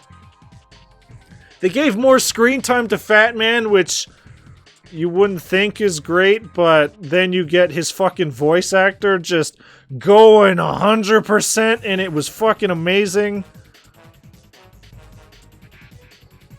They removed a bunch of fucking... Essentially what they did is they took half of the game that Raiden does, and they're like, you know what? No. Snake did this. Snake saved Emma, and she isn't afraid of water now. Snake fought Vamp, which is weird. And then the biggest fucking kick in the dick is, oh yeah, at the end of the game, when Solidus and Raiden are fighting, nah, Solidus wins. Solidus beats Raiden, no problem. And then Snake has to show up and kill Solidus, because Raiden's just a bitch. He's got nothing.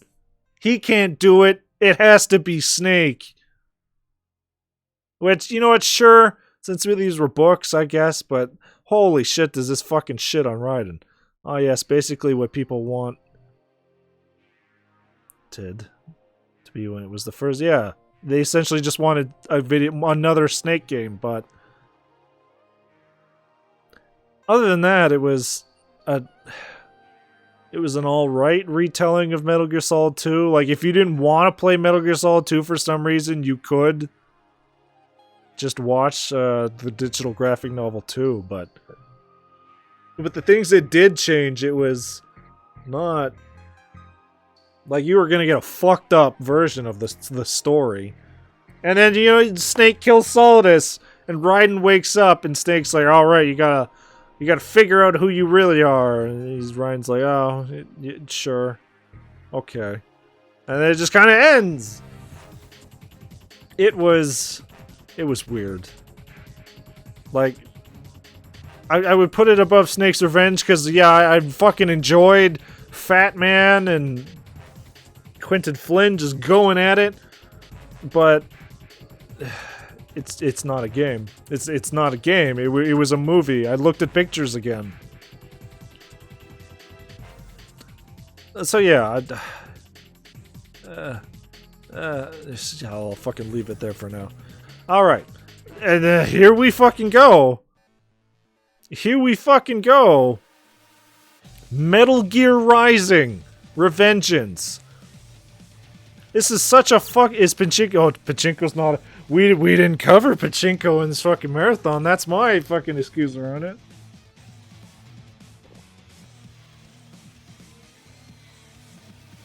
If we were covering Pachinko, I would scroll this page down to reveal a new category. F tier, baby. But no, fucking Metal Gear Rising: Revengeance. I fucking love this game. It was kind of Kojima, kind of not. Yeah, we watched some cutscenes. Essentially, Kojima couldn't make... They were building a Metal Gear Rising game out of the MGS4 engine, and he just couldn't get it to be a full game. He couldn't figure it out. He wanted the whole basis to be cut everything. And when you can cut everything, it kind of breaks. Yeah, I did cover it, but we didn't play it. We didn't watch all the cutscenes. We kind of just sat there and watched a cutscene. And then, yeah. So, essentially, they gave it to Platinum, and we got a fucking amazing Platinum game that had Metal Gear in it. So they took fucking Raiden's shit MGS4 design, which was alright at the fucking time of release, but when you look at Metal Gear Rising Raiden, he's just so much fucking better. The gameplay is Platinum, real good, but the fucking star of the show for fucking Rising is the soundtrack. The soundtrack for this game is so fucking good. I can listen to this shit without having... sure, I'll listen to fucking Snake Eater and fucking Calling to the Night, I guess. But I can listen to any fucking song in Metal Gear Rising. Fucking Red Sun, Rules of Nature, Collective Consciousness. Everything, all the fucking songs in this game are so fucking good, and it's a shame. It's a damn shame that we didn't get a true sequel to this game.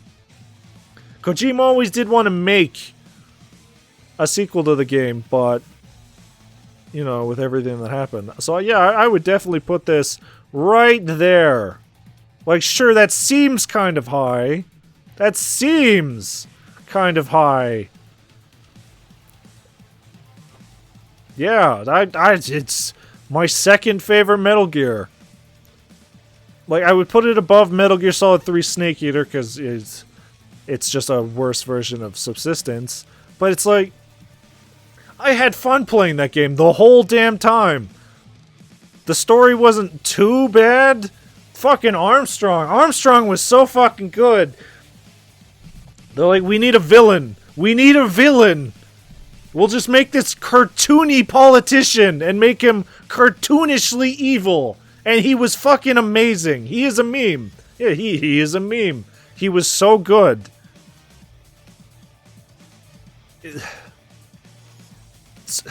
Just the fucking gameplay, the soundtrack, everything came together, and I fucking loved the game. I had fun playing it the whole time. We blew through that game in like a stream or two. 2 streams. 3 streams. 3 streams, because the DLC was a 3rd stream. Yeah, it's... Kojima seeming... pulling Trump from 2020. It wasn't long. It was like an 8-hour game, yeah. Kojima once again, foretelling the future. And you know what? People, we've learned. People would have fucking voted for Armstrong. People would have... It doesn't matter how fucking bad he seemed or what he did. People would have voted for him. He would have won. It was a lot of fun, yeah. Like, it will not fucking surpass Subsistence, but holy shit. So it still blows my mind that this game has not been re-released, HD'd, to anything else, but I assume that's just... If Kojima was still at Konami, I assume this would have come out on the PS4, an HD version, but with everything that's happened, I assume they just don't want anything to do with fucking Kojima. So I guess the best way to play it now would just be on the PC, because then you can fucking boost it. Alright. And then from this point, we go on to the next generation. With fucking Ground Zeroes. Metal Gear Solid 5 Ground Zeroes for the PlayStation 4. So this is a weird one. This is a weird one. Because it was essentially a demo. It was one mission. It was one main mission and then 4 smaller missions. And you know what? The main mission was pretty alright. Chico, Paz, everything that happened, it was an experience. Because the first time you play this, going from any of these other games to this, you are blown away with the fucking new... With the new systems. Like I put it with the other demo games, the VR.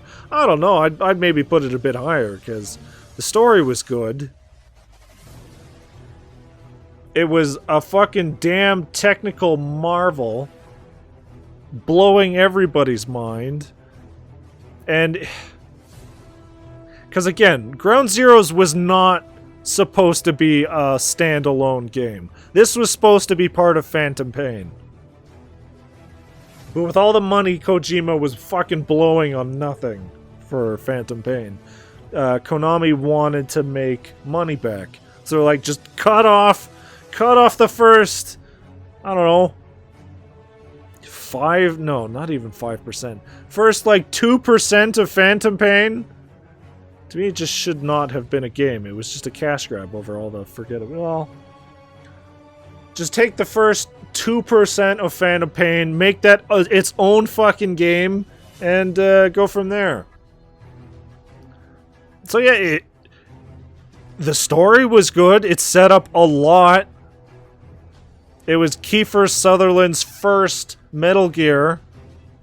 David Hayter's last being, well, I guess his last would be Peace Walker, but for us it was the digital graphic novel. Well, that's the thing. It wasn't $60. I think it was $30? I think it was actually $30. I think it was literally half price. So, wait, for us in Canada. No, yeah, it was $30 in Canada. Well, here, this is where we get to the weird part. Where do I put this? Because it's like... I enjoyed this more than Metal Gear Solid. I don't like. Yes, it is a demo.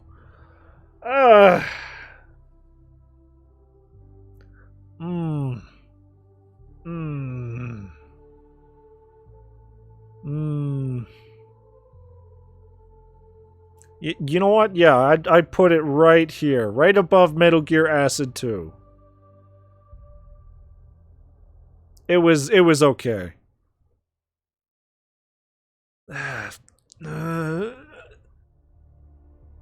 Yeah, I'll put it in B. The story was good. The gameplay was fucking amazing because it was our first glimpse at this new fucking generation of Metal Gear. It was just, with the circumstances, it was essentially a demo.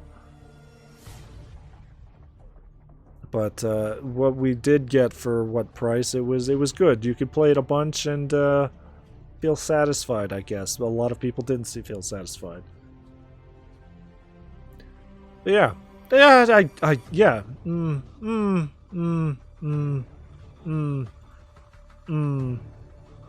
No. Okay, back down. Top B. Top B. Top of B. Top of B. Top of B, yeah. Top of B's fine.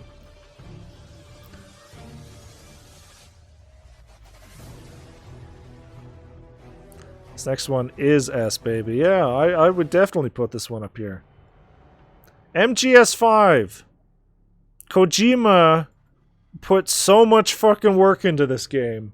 He spent so much money on this game that this ended up destroying his fucking relationship with Konami. Where would I fucking put this? Where would I fucking put this? You know what? I would move MGS4 here.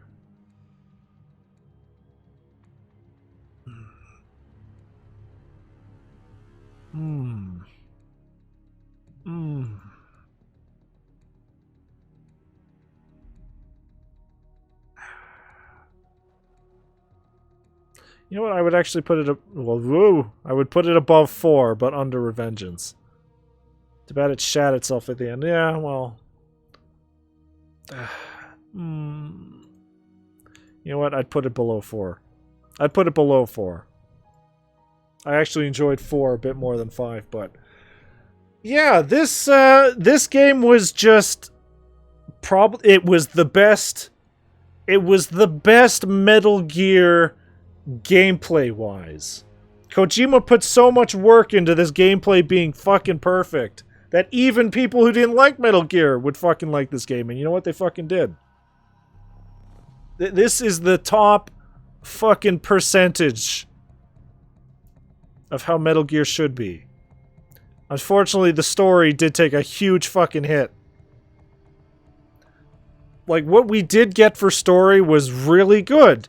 We got, what, Venom Snake waking up from his coma, the prosthetic arm and all that, Mother Base rescuing fucking Miller. I really enjoyed Miller in this game. Like, sure, people shit on him for being way too fucking cynical and shitty, but considering what he went through, I like his character, because he turned from Big Boss fan number 1 to fucking me and Big Boss versus the world, because holy shit, the world sucks and I've been tortured for 2 years.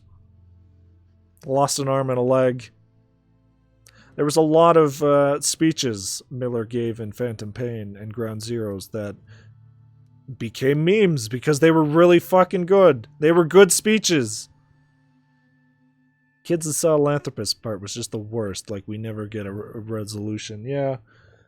So, the stories we got, Skullface was there. If you don't pay attention to the plot, he kind of seems forgettable. He's just there. If you don't look through the cassettes and get the smaller details, he shows up in a mission and then dies. Like in 10 missions later, the second time he shows up, I'm burning up! And then he gets fucking squished. He gets squished. And Huey has to oh my god, fucking Huey! They turned fucking Huey from Otacon into the worst fucking villain of all fucking time. Fuck him. He'd be up there. He's up there with fucking Griffith from Berserk, cause holy shit, he killed one of the most interesting characters. Fucking Strangelove. All because she wouldn't let him... Yeah, he gets overshadowed by the kid's story in Sahelanthropus. Yeah. Just because she wouldn't let him fucking run experiments and have Hal, their son, help pilot some of their shit. He was like, oh, well, you have to die, I guess. Getting in the way of my research. Everything he did was so that he could fucking do more experiments. And he was just that kind of shit person where he would lie. He would just lie, and he would believe his lies because, I'm not doing wrong, you're wrong. Getting the mech Shinji, yeah. Otacon, yeah. It's a Hal. Just fucking Huey was the worst. He didn't get what he fucking deserved. We would have to wait till MGS2 in the timeline to learn what fucking happened to Huey. But yeah, the gameplay was just so fucking good. what small story we got was great because we got these big name actors. We got Kiefer Sutherland, which sure, he fucking David Hayter was, you know, the guy, but we got Kiefer Sutherland to say the dumb baby lines of just, I won't scatter your ashes to the heartless sea. Plant your roots in me. Fucking stupid shit like that. But you know what? I really like those scenes. Like the whole mission where you have to shoot your infected soldiers and you're seeing the thing pop up like, oh, this guy's actually dead. This mother base soldier, the Doritos, yeah. And then everything after that. It was great. And then the fucking, well, I say the ending. So yeah, fucking Eli and the kids, they take the Metal Gear and they fly away. And what was originally supposed to happen was we were supposed to get a third island, a third map, which would have been the Lord of the Flies. Just essentially a huge jungle island with a bunch of traps. And you would try to steal back Sahelanthropus from these children. And it would be this huge fucking bombastic boss fight. You would have soldiers flying in helicopters, shooting, like named soldiers from your base, shooting at Sahelanthropus. This huge boss. I assume it would be just 1,000 times, well, not 1,000, maybe like 10 times more engaging than the last fight we had with Sahelanthropus, which was essentially just run down the hill, turn around, and shoot him. That would have been so... It would have been so good, but obviously it cost so much money, and it was after the point where Konami was like, eat fucking shit, loser. Put this game out now. So they had to cut all of that. Sure, we got the 30% of cuts seen in the disc there. The special edition DVD. We got to at least see some of the plot. You know, you defeat Sahelanthropus, it's in a wreck, just all over the fucking island. You go to try to save Eli, but what is it, XOF? Or Cypher? I think it's Cypher. Shows up to kill Eli. You end up hitting your head, so you can't tell the difference between red and white anymore. Or no, you can't see the color red. So Eli's red jumpsuit now blends in with the Cypher jumpsuits of white. So when you're shooting the Cypher agents, you accidentally shoot Eli, but he ends up surviving. Eli has the fucking English vocal cord parasite, which seems like a big fucking detail, considering the game was building it up like this is a world-ending parasite, because anybody who speaks English that gets involved with this child is now fucked.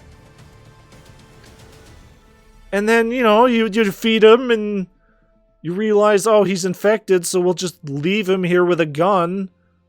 And then fucking Psycho Mantis shows up and just fucking bamfs it out of Eli, and okay, that's solved.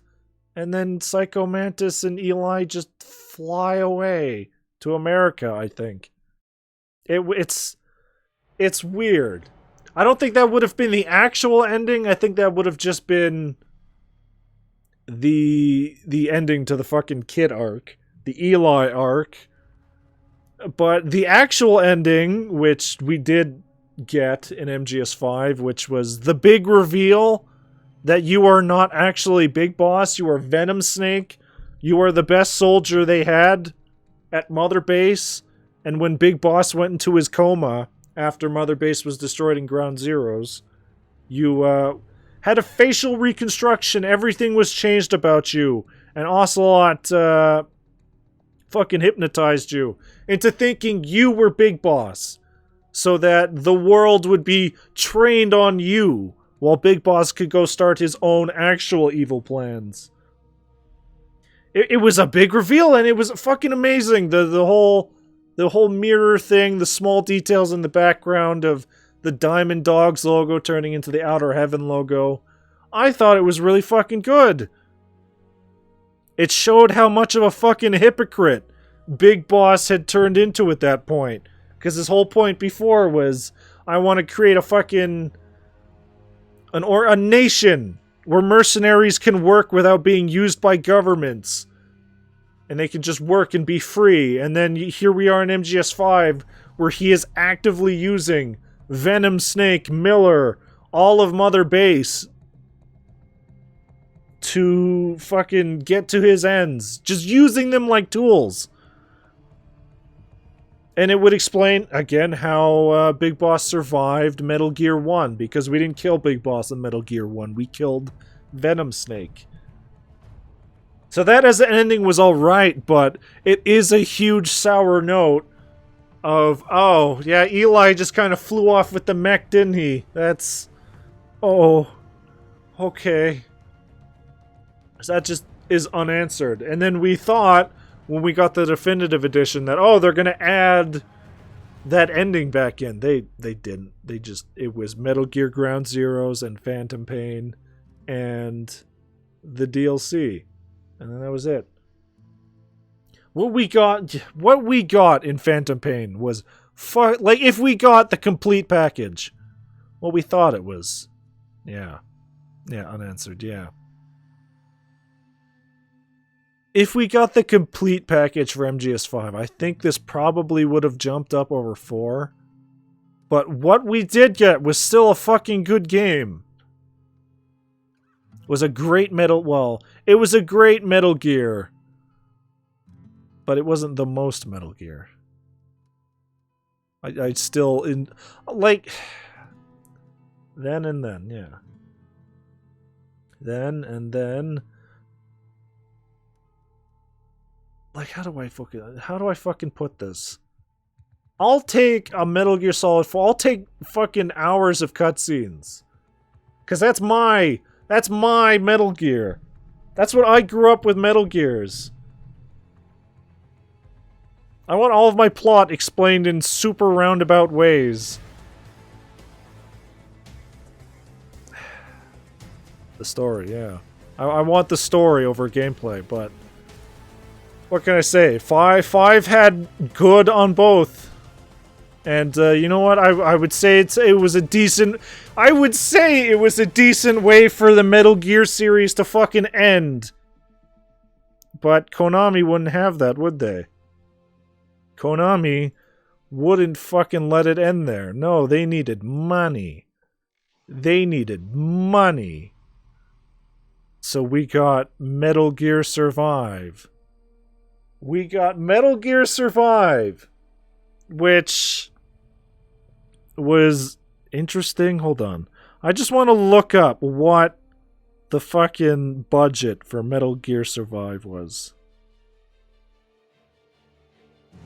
Actually, hold on. Let me look at the budget for Metal Gear Solid 5.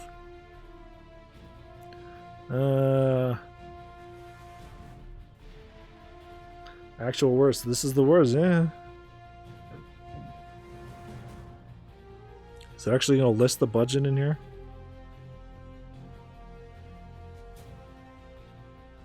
Metal Gear Solid 5 budget. It cost about $80 million to make Metal Gear Solid 5. Now, what did it cost to make Metal Gear Survive?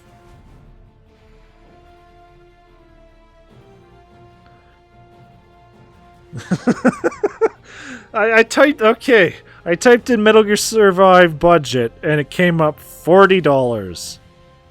It's like, I don't think that's right, but you know what? I can believe it. I would believe that it cost $40 to make Metal Gear Survive. Does it not list how much it fucking cost to make this? Hold on. Development. Maybe they super hit it.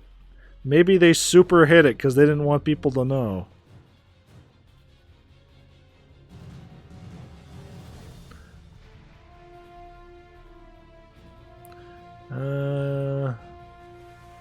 Yeah, I can't fucking find the budget for that. Weird.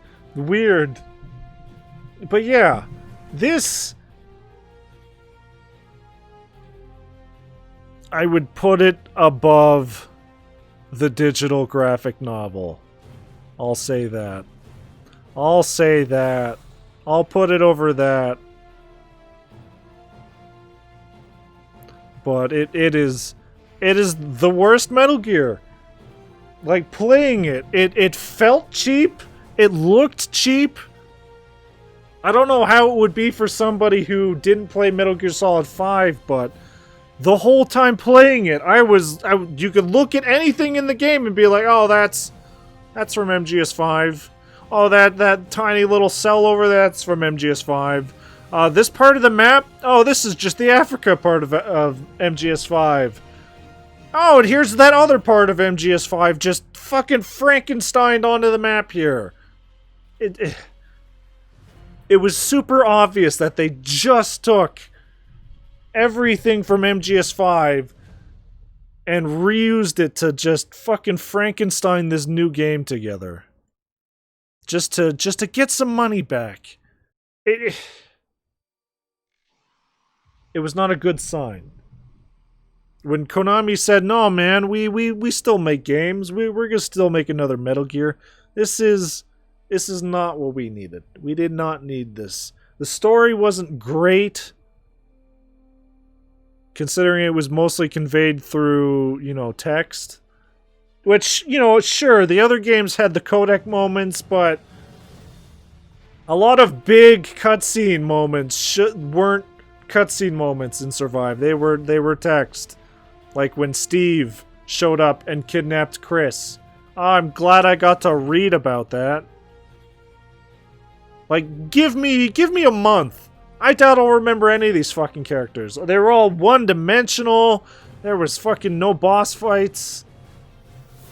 The gameplay was just, oh, go to location, pick up resources, run back because you need food and water.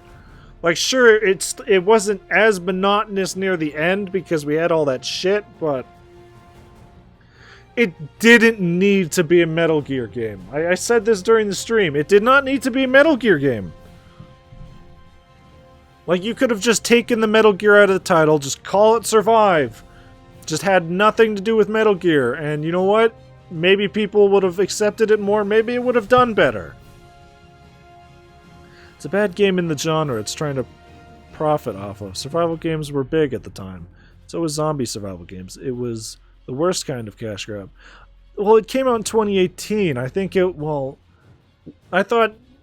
I think survival games were more of a big thing in like 2015, 2016. Like when this game came out, it was after the survival boom, after the zombie boom, so everybody was just like, why? Why? And it's like, I doubt it took them that long to fucking make it. They just slapped everything together. It was just... Yeah. They could have released this without the Metal Gear. Maybe it would have done better. They could have, whatever.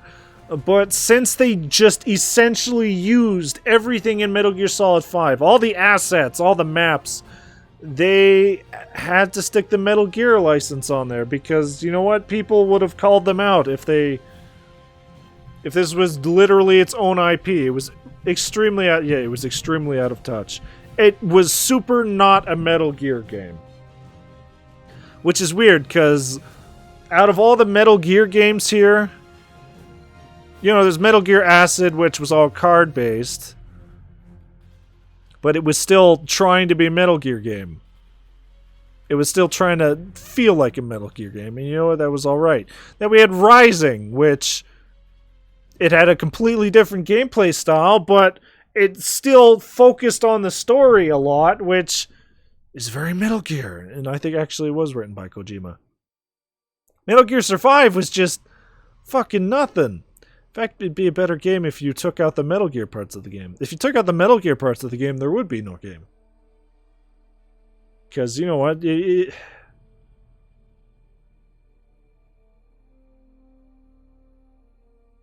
Like, oh, sure, there's the parts where it's like, oh, look, it's Sahelanthropus, but...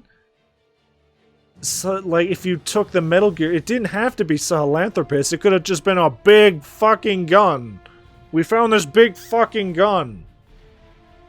Like, aside from, sure, Big Boss and Miller at the beginning of the game, and Sahelanthropus, what Metal Gear, what fucking Metal Gear was, like,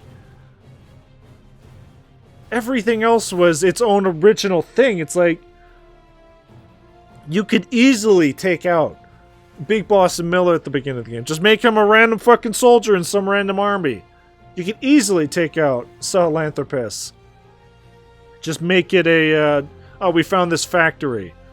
The game classes with wanting to be a stealth game, but Metal Gear is not a crafting, poke with a stick game. Yeah, well, that was the other thing, is the gameplay they did come up with was just not great. Like, the best strategy in the game was just to get on a rock and poke things with a stick until they were dead. Like, the AI was not good enough to go anywhere else. Like, they just... It was bad. Like, if they had... I'm sure if they had somebody work on the AI specifically, it could have been better, but I'm sure they just literally took... Like, when the skulls showed up in MGS5 and the random soldiers would be zombified, I'm sure they literally just took that AI and slapped it on these zombies. It was just... It was not interesting. Whatever story there was is completely forgettable. And then the worst fucking part of this game is that it's always online for no fucking reason. Why have a single player in this game if it's an online-only game? Like, when these servers fucking go down, the game mechanics of Metal Gear do not fit in this genre. They wanted... Well, I'm sure... Like, if this was Kojima, he would have just made game mechanics around it. Like, the MGS5 mechanics aren't built for this. They're built for stealth. Because they wanted to do they want to get every dime off it, yeah. So when this game's servers go down in fucking 3, 4, 5 years, this game ceases to exist. Everything. Everything! Like, it was shocking. $15 save state, yeah. That was the big eye-opener for what this game was. Not even eye-opener. We knew what it was when we went in, but the fact that you had to pay $15 for a save slot, $15 for a new search team, $15 for items, $10 for cosmetics, the fuck was... Oh, it was fucking $10, $15 to expand your equipment box. This game exists just to get money off of you. It was a cash grab in the most literal term. Like, I would be shocked if this game cost more than $100,000 to make. And it just...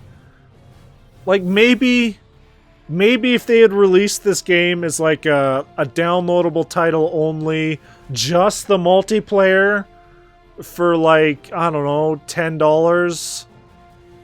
Or, you know what? If this game came out when Fortnite blew up, it would probably come out as free if it was just the multiplayer. And you know what? People would probably play that. Fucking $60 for what we got was not worth it. It was not fucking worth it. And then all the fucking... That was the other fucking thing that blew my mind. The classes! The class system! You went through the whole fucking single player with just the survival class. And as soon as you beat the game, it's like, oh yeah, here's all these other classes. It's like, why weren't those available earlier? Like, sure, some of these actually break the game, like the stealth camouflage or the pick up every item in the vicinity button. But... it was just... This was not a Metal Gear game. This should not have been a Metal Gear game, but what can you do? Konami just uses the Fox engine for fucking soccer games, and even then they're gonna retire it soon, so... It was I don't know, a fucking slap in the face, I guess, to Metal Gear fans. Like, it was so fucking tone deaf. They didn't care what the fans wanted. They just wanted to capitalize on what was popular to get as much money as they could, which is the same fucking idea with the pachinko, because oh, everybody's favorite MGS3. You want to look at these MGS3 cutscenes in the Fox engine, don't you? Well, put in that sweet, sweet pachinko money. It was just not fucking good. And I'm kind of sad that I got so used to all of its gameplay and mechanics so easily near the end. And then the fucking coolest thing in the game, the Lord of Dust, wasn't even designed by the team. It was some fucking Silent Hill designer who made it. And then they fucking made it less interesting by pulling it out of the fog.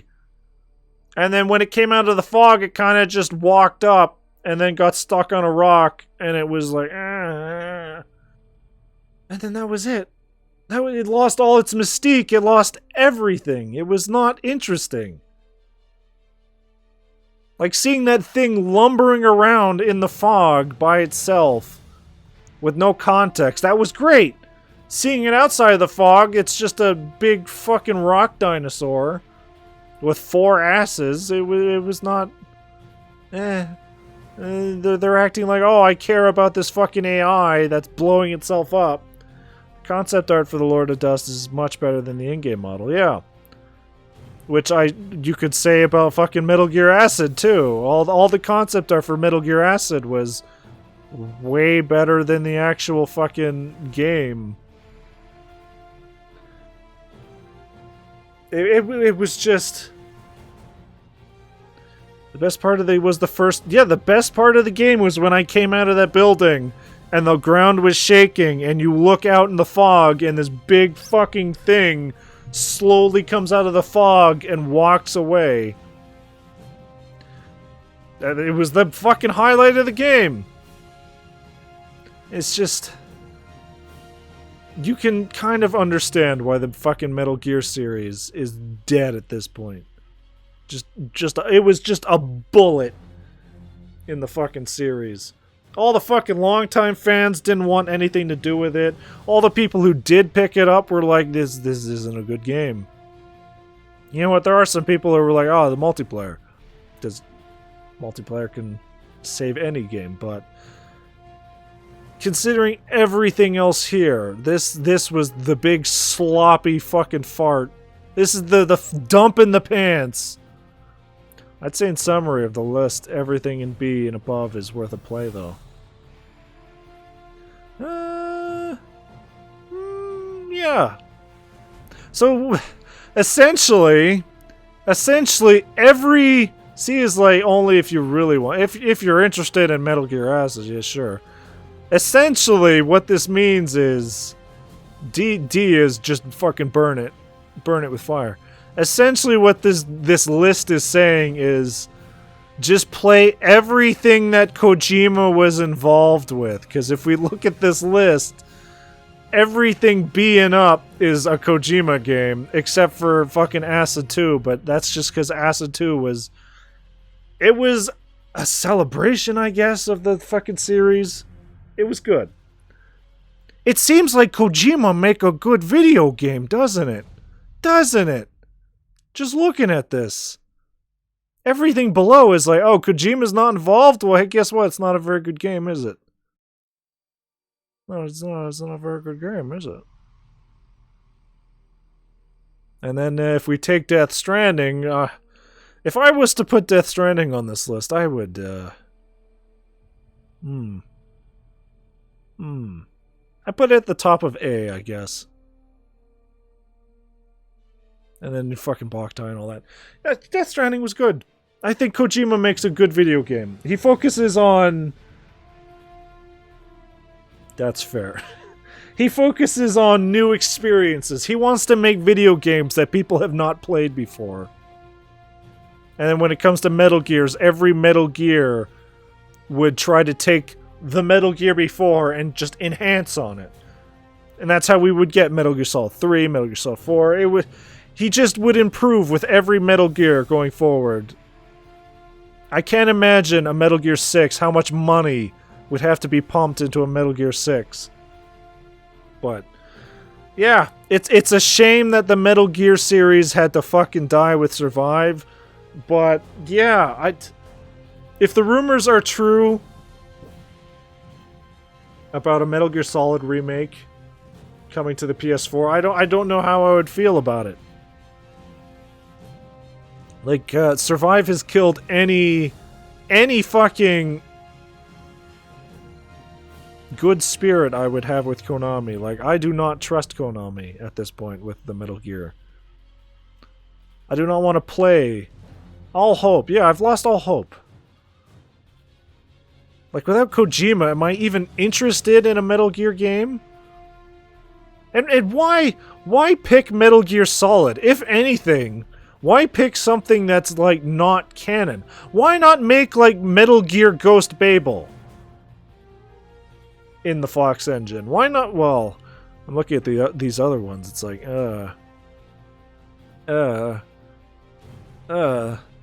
like, I don't really want Metal Gear in the Fox engine. Like, a lot of those bosses don't translate well to 3D, I would assume. Coward Duck, essentially. I mean, they'd be more... Like, a remake of Metal Gear and Metal Gear 2 would be more interesting than a remake of Metal Gear Solid, but I'm just not... I'm not Hold on, I need to fucking change this. Get this bad music out of here. Get this bad music out of here. They would be more interesting than a remake of Metal Gear Solid. Because we look at Twin Snakes. It took Metal Gear Solid and put the MGS2 mechanics into it, and it became cake. First person just destroyed a whole bunch of this game. Giving you a third-person rotating camera. I can't imagine. I can't imagine. They would have to change so much of Metal Gear Solid to make it work. Yeah. Like, they would change so much. And it's like, changing so much, I don't trust Konami to do that well. Alright, so I'm looking at this list here, like, do I want to move anything around? You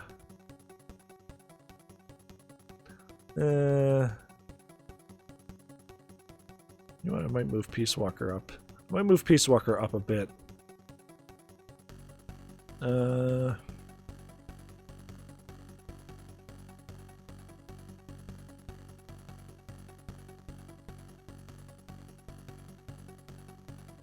You know what, I might move Twin Snakes above Acid too.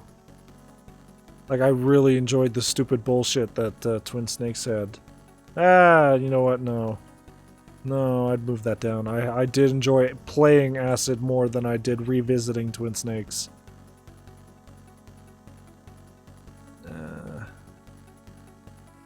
Portable Ops.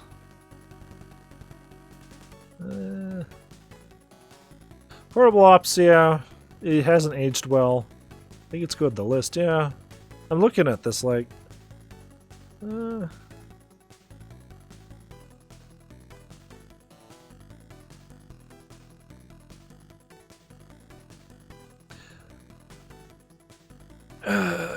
You know what? Yeah, I think I would put VR missions above Acid, because Acid 1 was just not fun.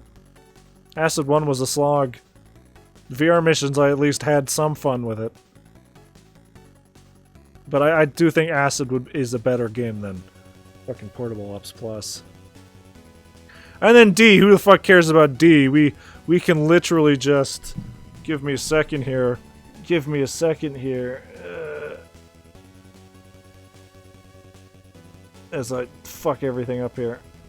We can literally just, whoop. There, that's a good list of Metal Gear Solid games here. That's every Metal Gear right here. Every single one right here.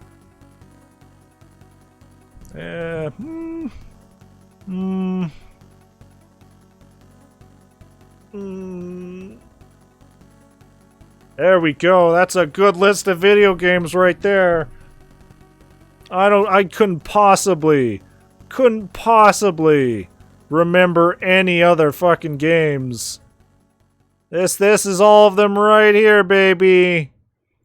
The whole series. fucking... yeah, there we go. Don't need anything else. Just these ones. What other Metal Gears? I don't know what you're fucking talking about. Anything I would ever want to play is right here. Especially Twin Snakes. So yeah, that's Sab. That's our tier list. So now that the list is finished, gonna play a game. I don't know, I've done a lot of talking. And my throat is really dry and really sore because I'm talking so much.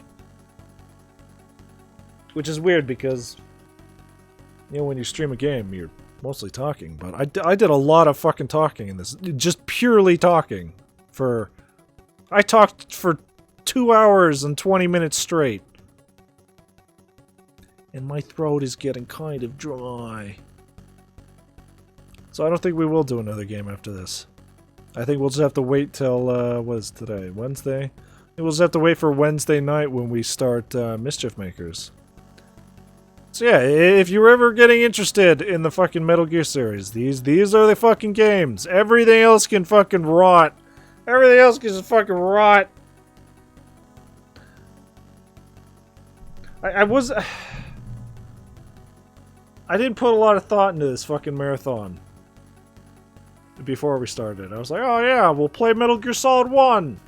We'll play every Metal Gear. And then, you know, in my head it was like, oh, Metal Gear Solid 3, Metal Gear Solid 4.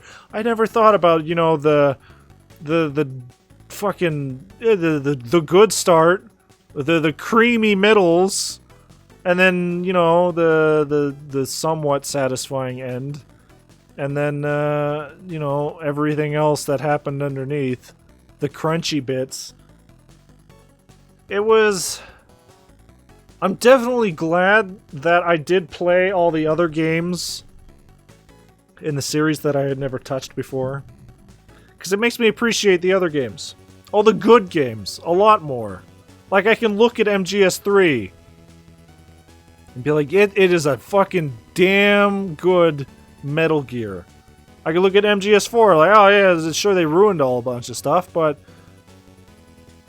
everything in there. Like, this is still a series I still dearly love.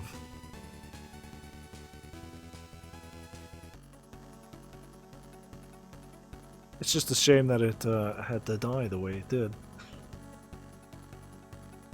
These are good games. I would defend most of these games. But yeah, that's my list. That's my tier list. I'm honestly surprised that we didn't run into too many technical problems considering our usual streams. Usually doing anything involving a web page and OBS, everything goes to shit, but no, we didn't run into too many problems here. So yeah, with this tier list, we're fucking 6.5 months later, we're done. We're done. We don't have to ever touch a Metal Gear again. Which is a lie, because honestly, I don't know, a few years from now, maybe he'll do it again. I don't know. Maybe just the good games. I don't know. It definitely, like, before this I was like, oh yeah, we'll do a Final Fantasy marathon. We'll do a Sonic marathon. We'll do a Mario marathon. I don't think I'm going to do that. I think we're fine with just... like, maybe once in a few years a marathon, but I'm not gonna do a fucking marathon. Like, every fucking few months. Pokemon. Well, see, the problem with Pokemon is figuring... like, if I could figure out the DS games, I would probably do the Pokemon games. But the whole DS thing is a... unless I want to spend, what, $200, $300 on getting the one with the capture card in it for the DS? Which, if that's the case, hey, if you want to donate to the stream. But yeah. Just because it's Metal Gear, I'm glad we did a marathon, but I wouldn't do another marathon for quite a while. I think for now we're good with just doing games as they come up. And then trading off. Basically playing whatever I feel like it. Playing whatever I feel like. So, for the next few streams, we will be doing Mischief Makers, one of the N64 games I grew up with, which I could probably blame for my my anime aesthetic, my life influencing me so much. So we'll be doing Mischief Makers. What is it? Friday?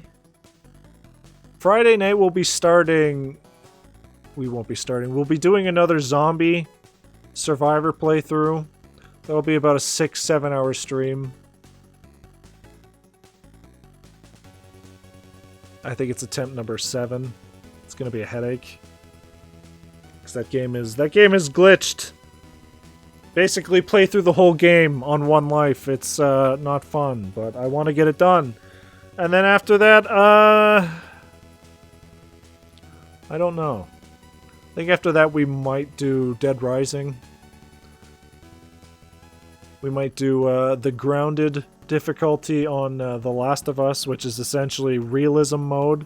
So you don't have your senses. I think one bullet kills you.